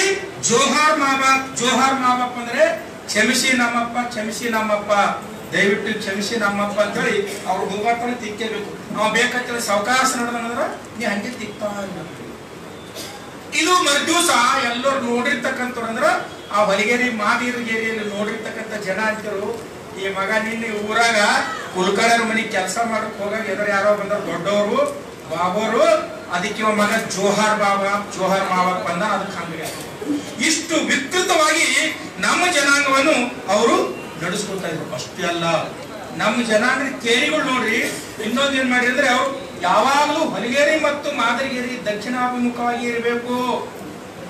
ಹೊಲಿಗೇರಿ ಮತ್ತು ಮಾದರಿಗೇರಿ ದಕ್ಷಿಣಕ್ಕೆ ಇರಬೇಕು ಅಂದ್ರೆ ನಿಮ್ಮ ನೆರಳು ಕೂಡ ಅವ್ರ ಮೇಲೆ ಬೀಳಬಾರ್ದು ಅಂತಕ್ಕಂಥ ವಿಧಿಗಳು ಕಟ್ಟಳೆಗಳು ಮಾಡಿರ್ತಕ್ಕಂಥವ್ರು ಅದೇ ಮನುವಾದಿ ಬಡ್ಡಿ ಮಕ್ಕಳು. ಅದಷ್ಟೇ ಅಲ್ಲ, ಒಂದ್ ವೇಳೆ ನಮ್ ಯಾವ ಹುಡುಗರು ಅವ ಬ್ರಾಹ್ಮಣರ ಒಬ್ಬ ಮಂತ್ರಿ ಹೇಳ್ತಿರ್ತಾನ, ಏನು ಯಾಕುಂದೇನು ತುಷಾರಹಾರದವರ ಶಿಪ್ರವಸ್ತಾನ ಅಂತ ಯಾವೇಣ ಬ್ರಹ್ಮಾಂಡ ಮಂಡಿತಕಾರ ಅಶ್ವತ್ಥ ಪದ್ಮಾಸನ ಯಾ ಬ್ರಹ್ಮ ಅಚ್ಯುತ ಶಂಕರ ಪ್ರಕೃತಿ ವಿದ್ಯೆ ವೈಶ್ವ ಪುಷ್ಟ ಸಮಾಪಾತು ಸರಸ್ವತಿ ಭಗವತಿ ನಿಶೇಷ ಜಾಡ್ಯ ಪಾಹ ಪಾಹ ಕಣ್ಣು ಮುಚ್ಚಿ ಹೇಳ್ತಿರ್ತಾರ. ಅವಾಗ ಯಾವ್ದಾದ್ರು ಹೊಲೆಯೋದು ಮಾದ್ರು ಪಾರ್ ನಡೆದಿತ್ತು ಅಂತ ಇಟ್ಕೋರಿ. ಅದಕ್ಕೆ ಗಮಕ್ಕನೆ ಹಿಡಿದು ಏನ್ ಮಾಡ್ತಿರೋ ಆಳ್ ಮಕ್ಕಳು ಅಥವಾ ಮನೆಯಾಗಿರ್ತಕ್ಕಂಥವ್ರು ಅವನು ಹಿಡಿದು ನಿಂದಿಸಿ ಏನ್ ಮಾಡ್ತಾರೆ ಅಂದ್ರೆ ಅವನ ಕಿವಿಯಲ್ಲಿ ಕಾದು ಸೀಸ್ ತುರುಕ್ತಿರು. ರಾಡ್ ಇರ್ತಾವಲ್ಲ, ನಾವು ಬಂಡಿ ಚಕ್ರ ಬಂಡಿ ಒಳಗೆ ಸೇರಿಸ್ತಿಲ್ಲ, ಎಣ್ಣೆ ಹಾಕ್ತಿಲ್ಲ, ಅಂತ ರಾಡ ಕಾಸಿ ಅವ್ರ ಕಿವ್ಯಾಗ ಚುಸ್ತಕ್ಕಂಥ ಕೆಲಸ ಮಾಡ್ತಾರೆ. ಅಷ್ಟು ಕ್ರೂರವಾಗಿ ಪನಿಷ್ಮೆಂಟ್ ಕೊಡ್ತಕ್ಕಂಥ ಒಂದು ಷಡ್ಯಂತ್ರ ವ್ಯವಸ್ಥೆ ಈ ಪೇಶ್ವೆಗಳ ಕಾಲದಲ್ಲಿತ್ತು. ಅಂತ ಬಂಧನದಿಂದ ಅಂತ ಕ್ರೂರತನದಿಂದ ನಮ್ಮನ್ನು ವಿಮುಕ್ತಗೊಳಿಸಿರ್ತಕ್ಕಂಥ ಅಪ್ಪ ಬಾಬಾ ಸಾಹೇಬ್ ಡಾಕ್ಟರ್ ಬಿ.ಆರ್. ಅಂಬೇಡ್ಕರ್. ನಿಮ್ಮ ಜಗಲಿ ಮೇಲಿನ ದೇವರಲ್ಲ. ಅದಕ್ಕೆ ಒಬ್ಬ ಶಾಯರ ಅಂತ ನಿಮ್ಗೆ ಹ್ಯಾಂಗ ಉಗುಳ್ತಾನಂದ್ರೆ ಒಬ್ಬ ಶಾಯರ ಯಾರಿಗ ಉಗುಳ್ತಾನ ಗೊತ್ತದನು? ಬಾಬಾ ಸಾಹೇಬ್ ಭಗವಾನ್ ಪುತ್ರನ್ನು ಬಿಟ್ಟು ನಿಮ್ಮ ಜಗಲಿ ಮೇಲ, ನಿಮ್ಮ ಮನಸ್ಸಿನಾಗ, ನಿಮ್ಮ ಮೆದುಳಿನಾಗ, ನಿಮ್ಮ ಹೃದಯದಾಗ ಈ ಕಲ್ಲು ದೇವರ, ಕಟಗಿ ದೇವರ, 33 ಕೋಟಿ ದೇವರೇನು ಇಟ್ಕೊಂಡ್ರಲ್ಲ ಅವ್ರಿಗೆ ಹಿಂಗ್ ಉಗುಳ್ತಾನ ಅವನು. ಅದನ್ನ ಹೇಳ್ತಾನೆ, ಉಜಡೋಕಿ ದುನಿಯಾ ಬಸಾಕರ್ ಚಲೆ ಗಯೆ कितने दर्द दिए जालिमों ने. उजड़ो के अंदर उजड़ो की दुनिया बसाकर चले गए, कितने दर्द दिए जालिमों ने, वो फिर भी मुस्कुराते चले गए. कितने खुदगर्ज है तुम लोग जो भूलकर बाबा साहब को घर में दिवाली की दिया जलाते. अरे निमग मनी इद्दिदिಲ್ಲ, ಬಟ್ಟಿ ಇದ್ದಿಲ್ಲ, ದಿಂಡ್ ಹಾಕೊಂಡು ಬಟ್ಟಿ ಉಟ್ಕೋತಿದ್ರಿ, ಇರ್ಲಕ್ ಪಕ್ಕ ಮನಿ ಇದ್ದಿದ್ದಿಲ್ಲ, ಉಡ್ಲಕ್ ಬಿಸಿ ಅನ್ನ ಇದ್ದಿದ್ದಿಲ್ಲ, ಉಳ್ಲಕ್ ಒಂದು ಅಂಗೈಯಾಗ ಭೂಮಿ ಇದ್ದಿದ್ದಿಲ್ಲ. ಇವೆಲ್ಲ ನಿಮಗೆ ಕೊಟ್ಟರು ಬಾಬಾ ಸಾಹೇಬರು. ಅಂತ ನಮ್ಮ ಅಪ್ಪಗೆ ಮರೆತು ನೀವು ಹಾದರ್ ಕುಟ್ಟದ ದೇವರುಗಳು ಅಂತ ಜಗಲಿ ಬೇಡ. ಅದಕ್ಕೆ ವೇದಿಕೆ ಮೂಲಕ ಒಂದು ಘೋಷಣೆ ಮಾಡ್ತೀನಿ. ನಮ್ಮ ಅಂಬೇಡ್ಕರ್ ಸ್ವಾಭಿಮಾನಿ ಸೇನೆಯವರಿಗೆ ಈ ಜಿಲ್ಲೆಯಲ್ಲಿ ಯಾವುದೇ ಊರಾಗ ಯಾರ್ಯಾದರೂ ಕೂಡ ಈ ಅನಿಷ್ಟ ಹೊಲಸು ನಿಮ್ಮ ಜಗಲಿ ಮೇಲೆ ಏನವಲ್ಲ ಯಾರು ತೆಗೆದು ಹಾಕ್ಬಿಡ್ತೀರಿ, ಅವ್ರಿಗೆ ಒಂದು ಒಳ್ಳೆ ಬಾಬಾ ಸಾಹೇಬ್ ಫೋಟೋ ಗಿಫ್ಟ್ ಕೊಡ್ತೀನಿ. 100 ಮಂದಿ ತಯಾರಿ 10,000 ಮಂದಿ ಒಳ್ಳೆ ಬಾಬಾ ಸಾಹೇಬ್ ಫೋಟೋ ಕಟ್ ಹಾಕೊಡ್ತೀನಿ ನಾನು ನಿಮ್ಗೆ. ನಿಮ್ಮ ಅನಿಷ್ಟಗಳ ಜಗಲಿ ಮೇಲೆ ತೆಗೆದಾಕ್ರೆ ಅವೆಲ್ಲ ಮನಸ್ಸು ಹಾಕಿತ್ತು. ಒಂದ್ಸರಿ ಏನಾಯ್ತಂದ್ರ ಹಿಂಗೆ ನಾವು ಜರ ಯಾವ ಹೊಲಿಕೆರ್ನ ಅಥವಾ ಅರಿಕೆರ ಇಂಥ ಊರಾಗ ಒಂದು ಹನುಮಂತರ ಗುಡಿ ಇತ್ತಂತ. ಬ್ಯಾಸರ ಹೊಂಟದೇನೆ, ಹನುಮಂತರ ಗುಡಿ ಇತ್ತಂತ. ಹನುಮಂತರ ಗುಡಿ ಮೇಲೆ ನಮ್ಮ ಮಲ್ಲಪ್ಪ ಹಂಗೆ ತಿರುಗಾಡ್ತೀನಂತ ಯಜಮಾನ ಮಲ್ಲಪ್ಪ ಅಂತ ಹೇಳಿ. ಅವನೊಂದು ಮಗ ಇದ್ದನು, 5ನೇ ತನ ಶಾಲೆ ಕಲಿಸಿ 5ನೇ ಯಾದಗಿರಿ ಹಾಸ್ಟೆಲ್ ಬಿಟ್ಟನು. ಹಾಸ್ಟೆಲ್ ಡಿಗ್ರಿ ಮುಗಿತು, ಗುಲ್ಬರ್ಗ ಯೂನಿವರ್ಸಿಟಿ ತಂದು PG ಮಾಡಿದ್ನು, ಸೆಂಟ್ರಲ್ ಯೂನಿವರ್ಸಿಟಿ PhD ಮಾಡಿದ್ನು. ಪ್ರೊಫೆಸರ್ ಆಗಿ ನಮ್ಮ ಕೋದಂಡರಾಮ್ ಸರ್ ಕಾರ್ನಾಗ ಬಂದು ಕಾರ್ ಗೇಟಿ ಇಳಿಸಿ ಅವ್ರ ಅಪ್ಪ ಏನ್ ಮಾಡಿದ್ ಗೊತ್ತಲ್ಲ, ಅಪ್ಪ ನೋಡಪ್ಪ ತಗೊಂಬಾರ ಖುಷಿ. ಮಗ ಸೂಟ್ ಬೂಟ್ ಹಾಕೊಂಡು ಹೊಂಟಾನ, ಕೈ ಹಿಡ್ಕೊಂಡು ಮಗನಿಗೆ ಹಿಡ್ಕೊಂಡು ಅಕ್ಷ ಹೊಂಟನಂತ. ಆ ಗುಡಿ ಮೇಲೆ ಒಬ್ಬ ಪುರೋಹಿತ ಕೂತೀನು. ಪುರೋಹಿತ ಅಂದ್ರ ಪೂಜಾರಿ. ಆ ಪೂಜಾರಿ ಕೇಳ್ತಾನ, ವೈದಿಕ ಪೂಜಾರಿ ಏನಂದ್ರ, ಏನೋ ಮಲ್ಲಪ್ಪ ಯಾರಿಗೂ ಸಾಹೇಬ್ರು ಅಂತ ಕೇಳ್ದಾನ. ಇವರು ಸಾಹೇಬ್ರು ನನ್ನ ಮಗ ಪ್ರೊಫೆಸರ್ ಆಗ್ಯಾನಂತ. ಅಲ್ಲೋ ನೀನ ಒಂದು 15 ವರ್ಷದಿಂದ ಹಿಂದೆ ಹನುಮಂತವ್ರ ಗುಡಿ ಮುಂದ ಹರಕು ಲುಂಗಿ ಉಟ್ಕೊಂಡು ಕಡಕ್ ಚಪ್ಪಲಿ ಹಾಕೊಂಡು ಹಿಂಗೆ ತಿರುಗಾಡ್ತೀನು. ಇದೇನಪ್ಪ ಸೂಟ್ ಬುಟ್ ಹಾಕೊಂಡು ನೀನು ಮಖಮಲ್ ದೋತ್ರ ಜರ್ತಾರಿ ಹೆಂಗೆ ಉಟ್ಕೊಂಡು ಹೊಂಟಿದ್ರ ಅಂತ. ಅವಾಗ ಅವ್ರ ಅಪ್ಪ ಹೇಳ್ದಂತ, ಮಲ್ಲಪ್ಪ ಹೇಳ್ದಂತ, ಪೂಜಾರಿಗಳೇ, ಪುರೋಹಿತರೇ, ನಮ್ಮವ್ವ ಅಪ್ಪ ನನ್ನ ಶಾಲಿ ಕಲಿಸಿದಿಲ್ಲ, ನಾ ಅನ್ಎಜುಕೇಟೆಡ್ ಇದ್ದೆ, ಅನಕ್ಷರಸ್ಥ ಇದ್ದೆ. ಅದಕ್ಕೆ ನಮ್ಮ ಅವ್ವ ಅಪ್ಪ ಇಟ್ಕೊಂಡು ಬಂದಿರ್ತಕ್ಕಂತ ಆ ಕಣ್ಣ ಕಿವಿ ಮೂಗು ಇರದೇ ಇರ್ತಕ್ಕಂತ ಅಂಗಿ ಚಣ್ಣಿ ಸೀರಿದ ಹೋತ್ರ ಇರದೇ ಇರ್ತಕ್ಕಂತ ದೇವ್ರುಗಳು ನನ್ನ ಜಗಲಿ ಮೇಲೆ ಇದ್ದು. ಅದಕ್ಕೆ ನಾವೇ ಕೂಡ ಅಂಗಿ ಚಣ್ಣಿ ದೋತ್ರ ಸೀರೆ ಇರ್ಲಾರ್ದಂಗೆ ತಿರುಗಾಡ್ತೇವೆ ಪತಡಿ ಉಟ್ಕೊಂಡು. ಇವತ್ತು ನಮ್ಮ ಜಗಲಿ ಮೇಲ, ಇವತ್ತ ನನ್ನ ಜಗಲಿ ಮೇಲ ನನ್ನ ಮಗ ಓದದ ಸಲುವಾಗಿ ಸೂಟ್ ಬೋಟ್ ಇರ್ತಕ್ಕಂತ ದೇವ್ರು ಬಂದು ಕೂತಾನ.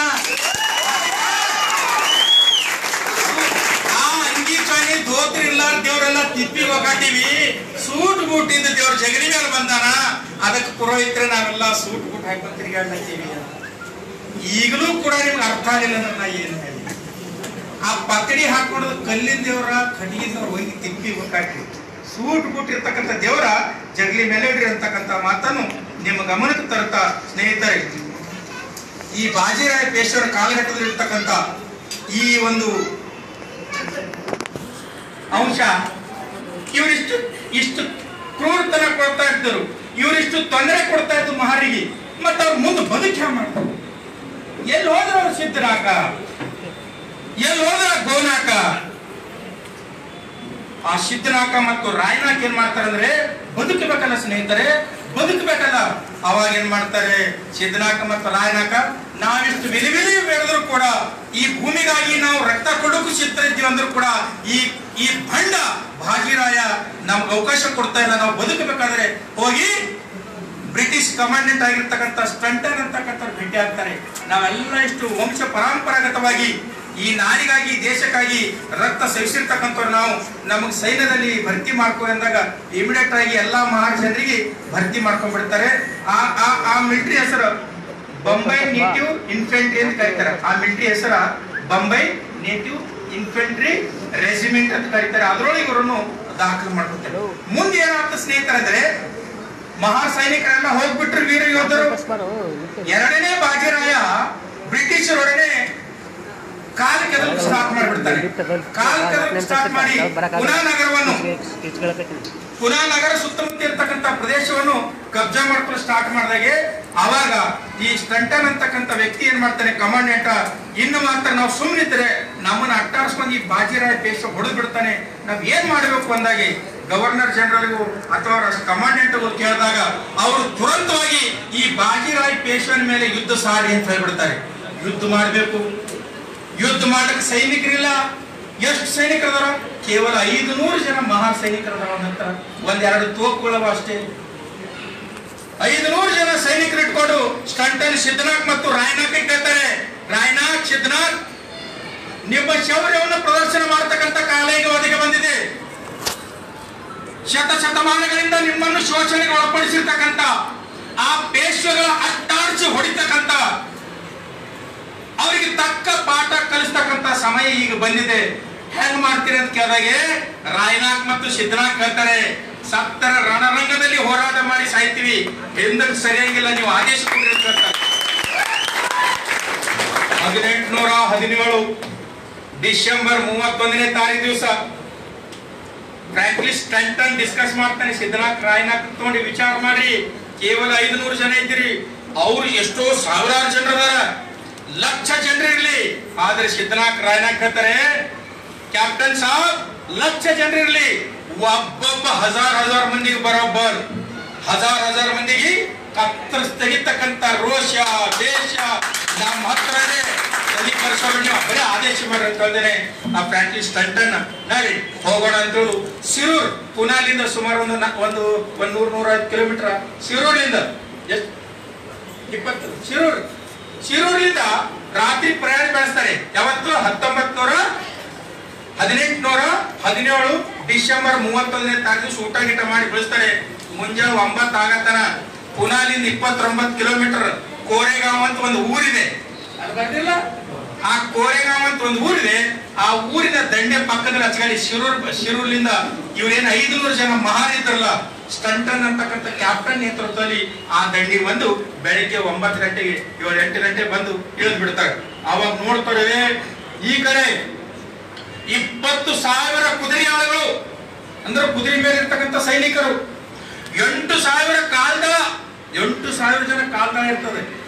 ಆವಾಗ ಸಿದ್ಧನಾಥ್ ರಾಯನಾಕ್ ಅಂತಾರೆ ಇದು ಒಂದು ಒಳ್ಳೆಯ ಅವಕಾಶ ಇದೆ. ಏನಂದ್ರೆ ಪುನಃ ಚರಿತ್ರೆ ನಿರ್ಮಾಣ ಮಾಡ್ಲಿಕ್ಕೆ ಇದೊಂದು ಸದಾವಕಾಶ ಇದೆ. ಮಹಾರ್ ಜನಾಂಗದವರಿಗೆ ಸತ್ರು ಕೂಡ ಚರಿತ್ರೆಯಲ್ಲಿ ಇತಿಹಾಸ ಆಗ್ತೀವಿ, ಗೆದೆಯದಂತೂ ಸಾಧ್ಯ ಇದೆ, 100% ಗೆದಿತೀವಿ.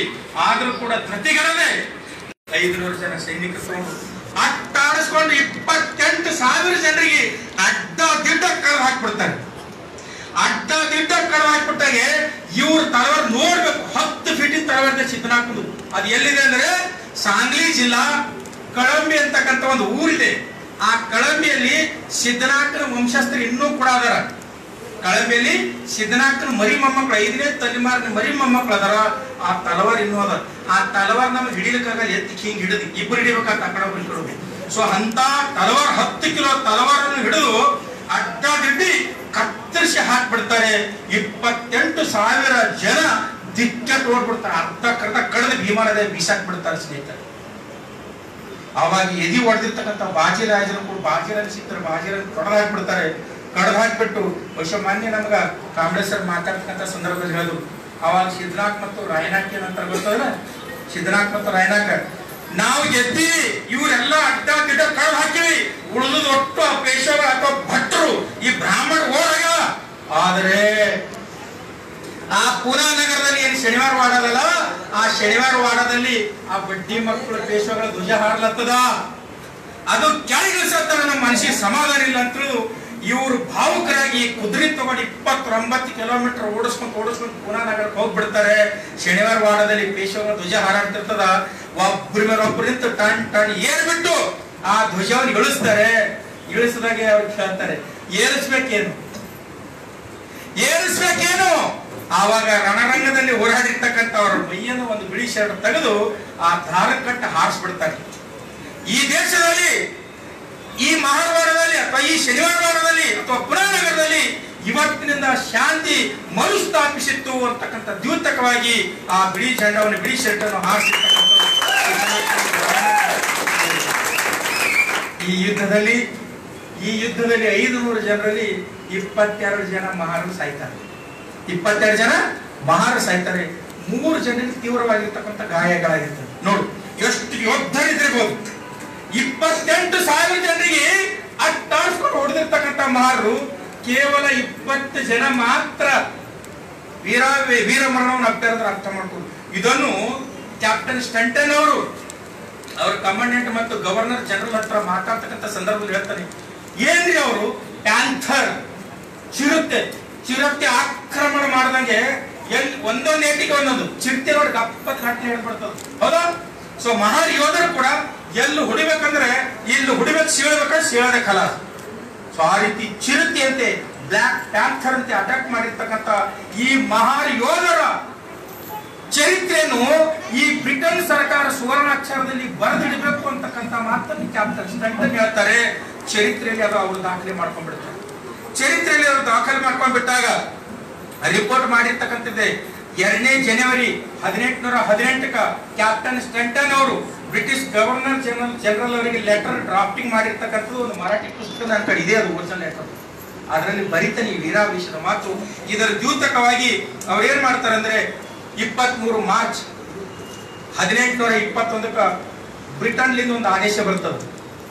1821 ಮಾರ್ಚ್ 23ನೇ ತಾರೀಕು ಸಹ ಬ್ರಿಟನ್ಲಿಂದ ಒಂದು ಆದೇಶ ಬರ್ತದೆ, ಎಲಿಜಬೆತ್ ರಾಣಿಲಿ ಅಂದ್ರೆ ಇಂಥ ಮಹಾನ್ ಯೋಧರು, ಕೇವಲ 500 ಜನ ಮಹಾನ್ ಯೋಧರು 28,000 ಸೈನಿಕರನ್ನು ಧ್ವಂಸ ಮಾಡಿದ್ದಾರೆ, ಧೂಳಿಪಟ ಮಾಡಿದ್ರೆ ಈ ಬ್ರಿಟನ್ ಆಡಳಿತದಲ್ಲೇ ಇದು ಸುವರ್ಣಾಕ್ಷರ ಬರೀತಕ್ಕಂಥದ್ದು. ಅದಕ್ಕಾಗಿ ಇವರು ಚರಿತ್ರೆಯಲ್ಲಿ ಶಾಶ್ವತವಾಗಿ ಉಳಿಬೇಕಾದ್ರೆ ಆ ಸ್ಥಳದಲ್ಲಿ ಒಂದು ವಿಜಯ ಸ್ತಂಭವನ್ನು ನಡೆಸಿರಿ ಅಂತಕ್ಕಂಥ ರಾಜ್ಯಾಜ್ಞೆ ಬರ್ತದ.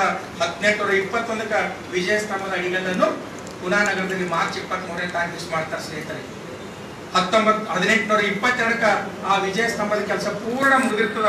200 ಫೀಟ್ ಇದೆ, 200 ಫೀಟು ಎತ್ತರದಲ್ಲಿರ್ತಕ್ಕಂಥ ವಿಜಯ ಸ್ತಂಭ ನೀವೆಲ್ಲ ಗೂಗಲ್ದಲ್ಲಿ ನೋಡಿರ್ಬೋದು. ಆ ಕಲ್ಲು ಮೇಲೆ, ಆ ವಿಜಯ ಸ್ತಂಭದ ಮೇಲೆ 22 ಜನ ಹುತಾತ್ಮರಾಗಿರ್ತಕ್ಕಂಥ ಮಹಾನ್ ಯೋಧರ ಹೆಸರು ಇವತ್ತಿಗೂ ಕೂಡ ಅಚ್ಚಳಿಯದೆ ಆ ಕಂಬದ ಬಳಿ ರಾರಾಜಿಸುತ್ತಿದೆ. ಯಾವಾಗಲಾದ್ರೂ ನೀವು ಆ ಕಡೆ ಯಾವುದು ಔರಂಗಾಬಾದ, ನಾಸಿಕ, ಪುನಃ ಹೋಗ್ತಿರಂದ್ರೆ ಕೇವಲ 29 ಕಿಲೋಮೀಟರ್ ಅಂತರದಲ್ಲಿ ಆ ವಿಜಯ ಸ್ತಂಭ ಇದೆ. ದಯವಿಟ್ಟು ಒಂದು ಸಾರಿ ಹೋಗ್ಬೇಕು. ಯಾಕೆ ಹೋಗ್ಬರಿ ಅಂದ್ರೆ 1927 ಜನವರಿ 1ನೇ ತಾರೀಕಿನಿಂದ ಬಾಬಾ ಸಾಹೇಬ್ ಡಾಕ್ಟರ್ B.R. ಅಂಬೇಡ್ಕರ್ ಅವರು ಪ್ರತಿ ವರ್ಷ ಅವರು ಎಲ್ಲಿ ಇದ್ದರೂ ಕೂಡ ಆ ಭೀಮಾ ಕೋರೆಗಾಂವ್ ಹೋಗಿ ಅಲ್ಲಿ ಆ ವೀರ ಯೋಧರಿಗೆ ನಮನ ಸಲ್ಲಿಸಿ ಬರ್ತಕ್ಕಂಥ ಕೆಲಸ ಮಾಡ್ತಾ ಇದ್ರು. ನೀವು ಕೇಳಬಹುದು, ಅಲ್ರಿ 1818ಕ್ಕೆ ಭೀಮಾ ಕೋರೆಗಾಂವ್ ವಿಜಯೋತ್ಸವ ಯುದ್ಧ ಆಯ್ತು. ಮತ್ತಿದು ಬೆಳಕಿಗೆ ಯಾವಾಗ ಬಂತು?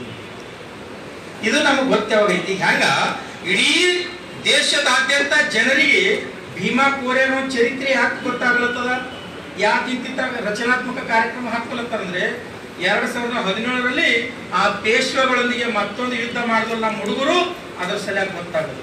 ಸೊ ಬಾಬಾ ಸಾಹೇಬರು 2ನೇ ಸಾರಿ London of school economics, London ಹೋಗ್ತಾರೆ ಸ್ಕೂಲ್ ಆಫ್ ಎಕನಾಮಿಕ್ಸ್ ಓದೋ ಸಲುವಾಗಿ. ಹೋದಾಗ ಸಿಟಿ ಲೈಬ್ರರಿ ಓದ್ತಕ್ಕಂಥ ಸಂದರ್ಭದಲ್ಲಿ ಕ್ಯಾಪ್ಟನ್ ಫ್ರಾಂಕ್ಲಿನ್ ಸ್ಟಂಟನ್ ಅಂತಕ್ಕಂಥ ಏನ್ ಕ್ಯಾಪ್ಟನ್ ಇದಲ್ಲ, ಇವನ ಬಗ್ಗೆ ಹಿಸ್ಟ್ರಿ ಓದ್ತಿರ್ತಾರೆ. ಅವನ ಡಾಕ್ಯುಮೆಂಟ್ರಿಯಲ್ಲಿ ನನಗೆ ದೊಡ್ಡ ಕಿರೀಟ ಕೊಟ್ಟಿರ್ತಕ್ಕಂಥ ಶ್ರೇಯಸ್ಸು ಯಾರಿಗೆ ಸಲ್ಲುತ್ತದೆ ಅಂದ್ರೆ ಭಾರತದಲ್ಲಿ ಅದು ಪುನಃ ನಗರ ವ್ಯಾಪ್ತಿ ಅಂದ್ರೆ ಪುನಃ ರಾಜ್ಯದ ಸಾಮ್ರಾಜ್ಯತ್ವ, ಪೇಶ್ವ ವ್ಯಾಪ್ತಿ ಅಥವಾ ಮರಾಠ ವ್ಯಾಪ್ತಿಯಲ್ಲಿ ಸೇವೆ ಸಲ್ಲಿಸಿರ್ತಕ್ಕಂಥ ಮಹಾ ಸೈನಿಕರಿಗೆ ಅಂತಕ್ಕಂಥ ಮಾತನ್ನು ಬಾಬಾ ಸಾಹೇಬ್ ಓದ್ತಾರೆ. ಎಸ್ ಇದು ಎಲ್ಲದ ಅಂದ್ರೆ ಪುನಃ ನಗರದಿಂದ 29 ಕಿಲೋಮೀಟರ್ ಅಂತರದಲ್ಲಿ ಅಂದ್ರೆ ಬಾಬಾ ಸಾಹೇಬರು ಬಂದ ನಂತರ 1923 ಬಂದ ನಂತರ 24, 25 ನೋಡೋಣ ಹೋಗೋಣ ಅಂತ ಈ ಕಾರ್ಯಕ್ರಮಗಳಲ್ಲಿ ತಲ್ಲೀನರಾಗಿರ್ತಾರೆ. ಯಾವಾಗ 1926ಕ್ಕೆ ಬ್ರಿಟಿಷ್ ಗವರ್ಮೆಂಟ್ ಮಹಾರನ್ನು ಸೈನ್ಯದಲ್ಲಿ ಸೇರಿಸ್ಕೊಳ್ತಕ್ಕಂಥ ಅಲ್ಲಿವರೆಗೂ ಮಹಾರ್ ರೆಜಿಮೆಂಟ್ ಇದ್ದಿಲ್ಲ, ಅದು 1941 ಮಹಾರ್ ರೆಜಿಮೆಂಟ್ ಮಹಾರನ್ನು ಸೈನ್ಯದಲ್ಲಿ ಸೇರಿಸ್ಕೊಳ್ತಕ್ಕಂಥ ಮತ್ತೆ ಪ್ರತಿಬಂಧಿಸ್ತಾರೆ. ಯಾವಾಗ 1921. ಯಾಕೆ 21ಕ್ಕೆ ಸಲ್ಲಿಸ್ತಾರೆ, ಯಾಕೆ ಬಂದ್ ಮಾಡ್ತಾರೆ ಅಂದ್ರೆ ಯಾವಾಗ 1919ಕ್ಕೆ ಸೌತ್ ಬ್ರೋ ಕಮಿಷನ್ ಬಂದಾಗ ಬಾಬಾ ಸಾಹೇಬ್ ಡಾಕ್ಟರ್ B.R. ಅಂಬೇಡ್ಕರ್ ಅವರು ಪ್ರಾಂತೀಯ ಶಾಸಕಾಂಗ ಸಭೆಗಳಲ್ಲಿ ಪ್ರಾತಿನಿಧ್ಯತೆ ಸಲುವಾಗಿ ರಿಟರ್ನ್ ಮೆಮೊರಂ ಕೊಟ್ಟಿರ್ತಾರೆ ಸೌತ್ ಬ್ರೋ ಕಮಿಷನ್. ಇದು ಗೊತ್ತು ಮಾಡ್ಕೊಂಡಿರ್ತಕ್ಕಂಥ ಬಾಲ್ ಗಂಗಾಧರ್ ತಿಲಕ್ ಬೆಳಗಾವಿ ಜಿಲ್ಲೆಯ ನಿಪ್ಪಾಣಿಯಲ್ಲಿ ನಡೆದಿರ್ತಕ್ಕಂಥ ಕಾಂಗ್ರೆಸ್ ಅಧಿವೇಶನದಲ್ಲಿ ಹೇಳ್ತಾರೆ, ಏ ಅಂಬೇಡ್ಕರ್ ಕ್ಯಾ ಕರ್ನೆ ಜಾ ರಹೆ ಯಾರ್, तेली तंबोली कुणभट्टों को जाकर क्या विधिमंडल में हल चढ़ा रहे ಅಂದ್ರೆ ಇವರು ಪ್ರಾಂತೀಯ ಶಾಸಕಾಂಗ ಸಭೆಗಳಲ್ಲಿ ಈ ಘಾಣಿಗರಿಗೆ, ಕುರುಬರಿಗೆ, ಕಬ್ಬಿಗರಿಗೆ, ಹೊಲೆಯರಿಗೆ, ಮಾದರಿಗೆ ಪ್ರಾತಿನಿಧ್ಯತೆ ಕೇಳಕತ್ತಲ್ಲ, ಅಲ್ಲಿ ಕುರಿ ಕಾಯೋದು, ಗಳೆ ಹೊಡೆಯೋದು ಮಾಡ್ಬೇಕಲ್ಲತ್ತಾನೇನೋ ಬಾಬಾ ಸಾಹೇಬನ ಮಾತು ಕೇಳ್ತಾನೆ. ಅದಷ್ಟೇ ಅಲ್ಲ, ಬ್ರಿಟಿಷ್ ಪ್ರೆಸಿಡೆನ್ಸಿಗೆ ಇಮಿಡಿಯೇಟ್ ಆಗಿ ಲೆಟರ್ ಬರೀತಾನೆ. ಕಾರಣ ಏನಂದ್ರೆ ಮಹಾರರು ಆರ್ಥಿಕವಾಗಿ ಸಬಲರಾಗ್ತಾ ಇದ್ದಾರೆ, ಮನುಶಾಸನದ ಮೇಲೆ ದೌರ್ಜನ್ಯ ಮಾಡ್ತಾ ಇದ್ದಾರೆ, ಇದು ನಮ್ಮ ವೈದಿಕ ಧರ್ಮಕ್ಕೆ ವಿರೋಧವಾಗಿದೆ. ಅದಕ್ಕಾಗಿ ಇವರು ಆರ್ಥಿಕವಾಗಿ ದುರ್ಬಲರಾಗಬೇಕಾದ್ರೆ ಪ್ರಪ್ರಥಮವಾಗಿ ಇವರಿಗೆ ಮಿಲಿಟರಿಯಲ್ಲಿ ಸೇರ್ಪಡೆ ಮಾಡ್ಕೊಳ್ತಕ್ಕಂಥ ಬಂದ್ ಮಾಡ್ರಿ ಅಂತಕ್ಕಂಥ ಮಾತನ್ನು ಒತ್ತಾಯವನ್ನು ಮಾಡೋದ ಪ್ರಯತ್ನ 1926ರಲ್ಲಿ ಬ್ರಿಟಿಷ್ ಸರ್ಕಾರ ಮಹಾರಿಗೆ ಸೈನಿಕ ಸೇರ್ಕೊಳ್ತಕ್ಕಂಥ ಬಂದ್ ಮಾಡ್ತಾರೆ. ಆವಾಗ ಜಾಗೃತರಾಗಿರ್ತಕ್ಕಂಥ ಬಾಬಾ ಸಾಹೇಬ್ ಡಾಕ್ಟರ್ B.R. ಅಂಬೇಡ್ಕರ್ ಅವರು ಇದೇ ಸೇಮ್ ಆಗಿತ್ತು. ಇದಕ್ಕ ಮೊದಲು ಮಹಾರಿಗೆ ಸೈನ್ಯದಲ್ಲಿ ಸೇರಿಸ್ಕೊತಿದ್ರು. ಯಾವಾಗಂದ್ರೆ 1892ರಲ್ಲಿ ಬ್ರಿಟಿಷರು ಈ ಕೊಲ್ಲಾಪುರದ ಬಡೋದಾದ ಸಯ್ಯಾಜಿರಾವ್ ಗಾಯಕ್ವಾಡ್ ಅವರು ಒಂದು ದಿವಸ ಗಾಢ ಪಾನ ಕೊಡ್ತಿರ್ತಾರೆ. ಗಾಢ ಪಾನ ಕೊಡ್ತಕ್ಕಂಥ ಸಂದರ್ಭದಲ್ಲಿ ಅಲ್ಲಿ ಒಬ್ಬ ಮಹಾನ್ ವ್ಯಕ್ತಿ ಅವ್ರಿಗೆ ಯಾರೋ ಖಾನ ಕೊಡ್ತಂದ್ರೆ ಶೇಖರಣೆ ಕೊಡ್ತಾನೆ. ಪಕ್ಕದಲ್ಲಿ ಇರ್ತಕ್ಕಂಥ ಮಂತ್ರಿ ಏನಿರ್ತಾನಲ್ಲ, ಬ್ರಾಹ್ಮಣ ಮಂತ್ರಿ ಹೇಳ್ತಾನೆ, ಸಾಹೇಬ್ರೆ ಗೊತ್ತಾ ಅಂತ ಕೇಳ್ತಾರೆ. ಅವ್ರಿಗೆ ಯಾರಿಗೆ ಸಹ್ಯಾಜ್ರ ಗಾಯ ಕೊಡ್ರಿ. ಅವ ಒಬ್ಬ ಮಹಾರಾವನ ನಿಮ್ಗೆ ಯಾರ ಪಾನ ಕೊಟ್ಟು ಶೇಖರಣೆ ಕೊಟ್ಟು ಅಂತ ಹೇಳ್ತಾನೆ. ಅವಾಗ ವಿಚಲಿತರಾಗಿರ್ತಕ್ಕಂಥ ಸಹ್ಯಾಜ್ರ ಗಾಯ ಕೊಡ್ರಿ ಇಮಿಡಿಯೇಟ್ ಆಗಿ ಬ್ರಿಟಿಷ್ ಪ್ರೆಸಿಡೆಂಟ್ ಲೆಟರ್ ಬರೀತಾರೆ. ಮಹಾರಿಗೆ ಒಬ್ಬ ಮಹಾರ್ ಬಂದು ಒಬ್ಬ ರಾಜನ ಕೈ ಕೊಡ್ತಕ್ಕಂಥ ಸಾಮರ್ಥ್ಯ ಇವರಿಗೆ ಬಂದು ಅಂದ್ರೆ ದಯವಿಟ್ಟು ಇವರಿಗೆ ಮಹಾರ್ ಬಟಲ್ನಲ್ಲಿ ಅಥವಾ ಮಹಾರನ್ನು ಸೈನಿಕ ಸೇರಿಸ್ಕೊಳ್ತಕ್ಕಂಥ ಬಂದ್ ಮಾಡಿರ್ತಕ್ಕಂಥ ಒಂದು ಆದೇಶ ಮಾಡಿಸ್ತಾನೆ. ಅವಾಗಲೂ ಕೂಡ ಅವ್ರ ಹೆಸರು ರಾಮ್ಜಿ ಸಕ್ಪಾಲ್ ಮತ್ತು ಇನ್ನೊಬ್ರು ಅವ್ರ ಗೆಳೆಯರೊಬ್ರು ಇರ್ತಾರೆ. ಅವರಿಬ್ರು ಅವಾಗ ಪಿಟಿಷನ್ ಫೈಲ್ ಮಾಡ್ತಾರೆ ಬ್ರಿಟಿಷ್ ಗೌರ್ಮೆಂಟ್. ಸೊ 1892ರಲ್ಲಿ ಆವಾಗ ರಾಮ್ಜಿ ಸಕ್ಪಾಲ್ ಅವರು ಹೋರಾಟ ಮಾಡಿ ನಂತರ ಸಕ್ಸಸ್ ಆಗ್ತಾರೆ.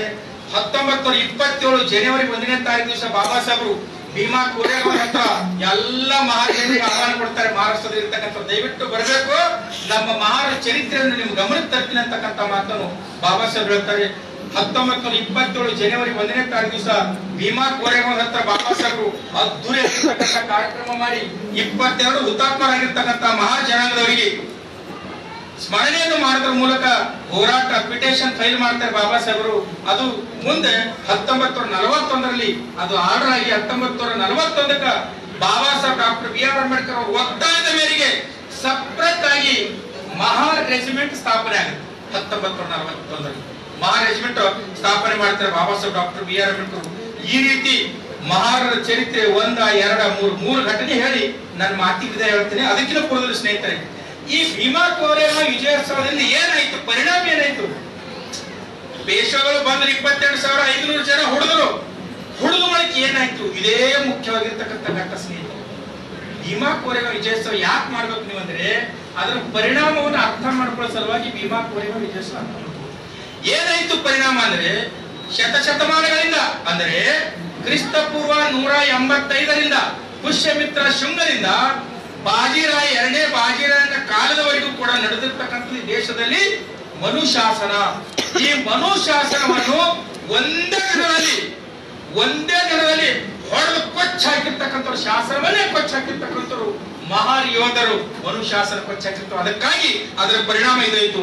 ಅದಷ್ಟೇ ಅಲ್ಲ, ಈ ಭೀಮಾ ಕೋರೆಗಾಂವ್ ವಿಜಯೋತ್ಸವ ಆದ ನಂತರ ಲಾರ್ಡ್ ಮೆಕ್ಯಾವೆಲಿ ಅಂತಕ್ಕಂಥವರಿಗೆ ಭಾರತಕ್ಕೆ ಕಳಿಸ್ತಾರೆ. ಇವ್ರು ಬಹಳ ಯೋಧರದಾರ, ಮಹಾರ್ ಮಾಂಕ್ ಮತ್ತು ಚಮಾರ್ ಅವರು ಇವ್ರಿಗೆ ಶಿಕ್ಷಣ ಕೊಡಬೇಕು ಅಂತ ಹೇಳಿ ಅವರು ಶಿಕ್ಷಣ ಕೊಟ್ಟ ಸಲುವಾಗಿ ಜ್ಯೋತಿಬಾ ಫುಲೆ ಒಬ್ಬ ಶೂದ್ರ, ಅವರು ಶಿಕ್ಷಣವಂತರಾಗ್ತಾರೆ. ಶಿಕ್ಷಣವಂತರಾಗಿ ಜಾತೀಯತೆ ವಿರುದ್ಧ ಹೋರಾಟ ಮಾಡ್ತಾರೆ. ಇದು ಭೀಮಾ ಕೋರೆಗಾಂವ್ 2ನೇ ಪರಿಣಾಮ. 3ನೇ ಪರಿಣಾಮ, ಅನಕ್ಷರತೆ ಆಗಿರ್ತಕ್ಕಂಥ ಸಾವಿತ್ರಿಬಾಯಿ ಫುಲೆ ಅವರು ಅದೇ ಇಂಗ್ಲಿಷ್ ಶಿಕ್ಷಣ ಪಡೆಯೋದ್ರ ಜೊತೆಗೆ ಇಡೀ ದೇಶದಲ್ಲಿರ್ತಕ್ಕಂಥ ಎಲ್ಲಾ ಮಹಿಳೆಯರಿಗೂ ಕೂಡ ಶಿಕ್ಷಣ ಕೊಡಲು ಸಾಧ್ಯ ಆಯಿತು.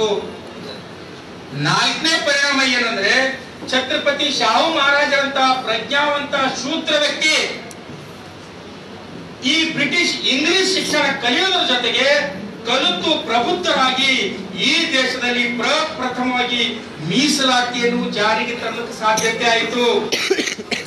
5ನೇ ಪರಿಣಾಮ ಏನಂದ್ರೆ ಶತಮಾನಗಳಿಂದ ವಂಚಿತರಾಗಿರ್ತಕ್ಕಂಥ, ಅಕ್ಷರದಿಂದ ವಂಚಿತರಾಗಿರ್ತಕ್ಕಂಥ ಮಹಾ ಜನಾಂಗದಲ್ಲಿ ಹುಟ್ಟಿರ್ತಕ್ಕಂಥ ಬಾಬಾ ಸಾಹೇಬ್ ಡಾಕ್ಟರ್ ಬಿ.ಆರ್. ಅಂಬೇಡ್ಕರ್ ಅವರು ಇಂಗ್ಲಿಷ್, ಫ್ರೆಂಚ್, ಮರಾಠಿ, ಹಿಂದಿ ಹಿಂಗು 9 ಭಾಷೆಗಳನ್ನು ಕಲಿಯೋದ್ರೊಂದಿಗೆ ಭಾರತದ ಹಣೆ ಬರವನ್ನು ಬರೆಯಲಿಕ್ಕೆ ಸಾಧ್ಯ ಆಯಿತು. ಒಂದ್ ವೇಳೆ ಭೀಮಾ ಕೋರೆಗಾಂವ್ ಯುದ್ಧ ಆಗಿದ್ದಿಲ್ಲ ಅಂದ್ರೆ ಶಾಹು ಮಹಾರಾಜರು ಶಾಲೆ ಕಲಿತಿದ್ದಿಲ್ಲ, ಫುಲೆ ಅವರು ಶಾಲೆ ಕಲಿತಿಲ್ಲ, ಬಾಬಾ ಸಾಹೇಬರು ಶಾಲೆ ಕಲಿತಿಲ್ಲ. ಈ 5 ಪರಿಣಾಮಗಳು ಭೀಮಾ ಕೋರೆಗಾಂವ್ ಯುದ್ಧದಿಂದ ಆಗಿವೆ ಅಂತಕ್ಕಂಥ ಮಾತನ್ನು ನಿಮ್ಮ ಗಮನಕ್ಕೆ ತರುತ್ತಾ, ಒಂದ್ ವೇಳೆ ಇವು 5 ಕಾರಣಗಳು ನಿಮ್ಮೆಲ್ಲರ ಗಮನಕ್ಕೆ ತರುತ್ತಾ ಸ್ನೇಹಿತರೆ, ಕೊನೆಯದಾಗಿ 2 ಮಾತು ಹೇಳಿ ನಾನು ಮಾತು ಮುಗಿಸ್ತೀನಿ.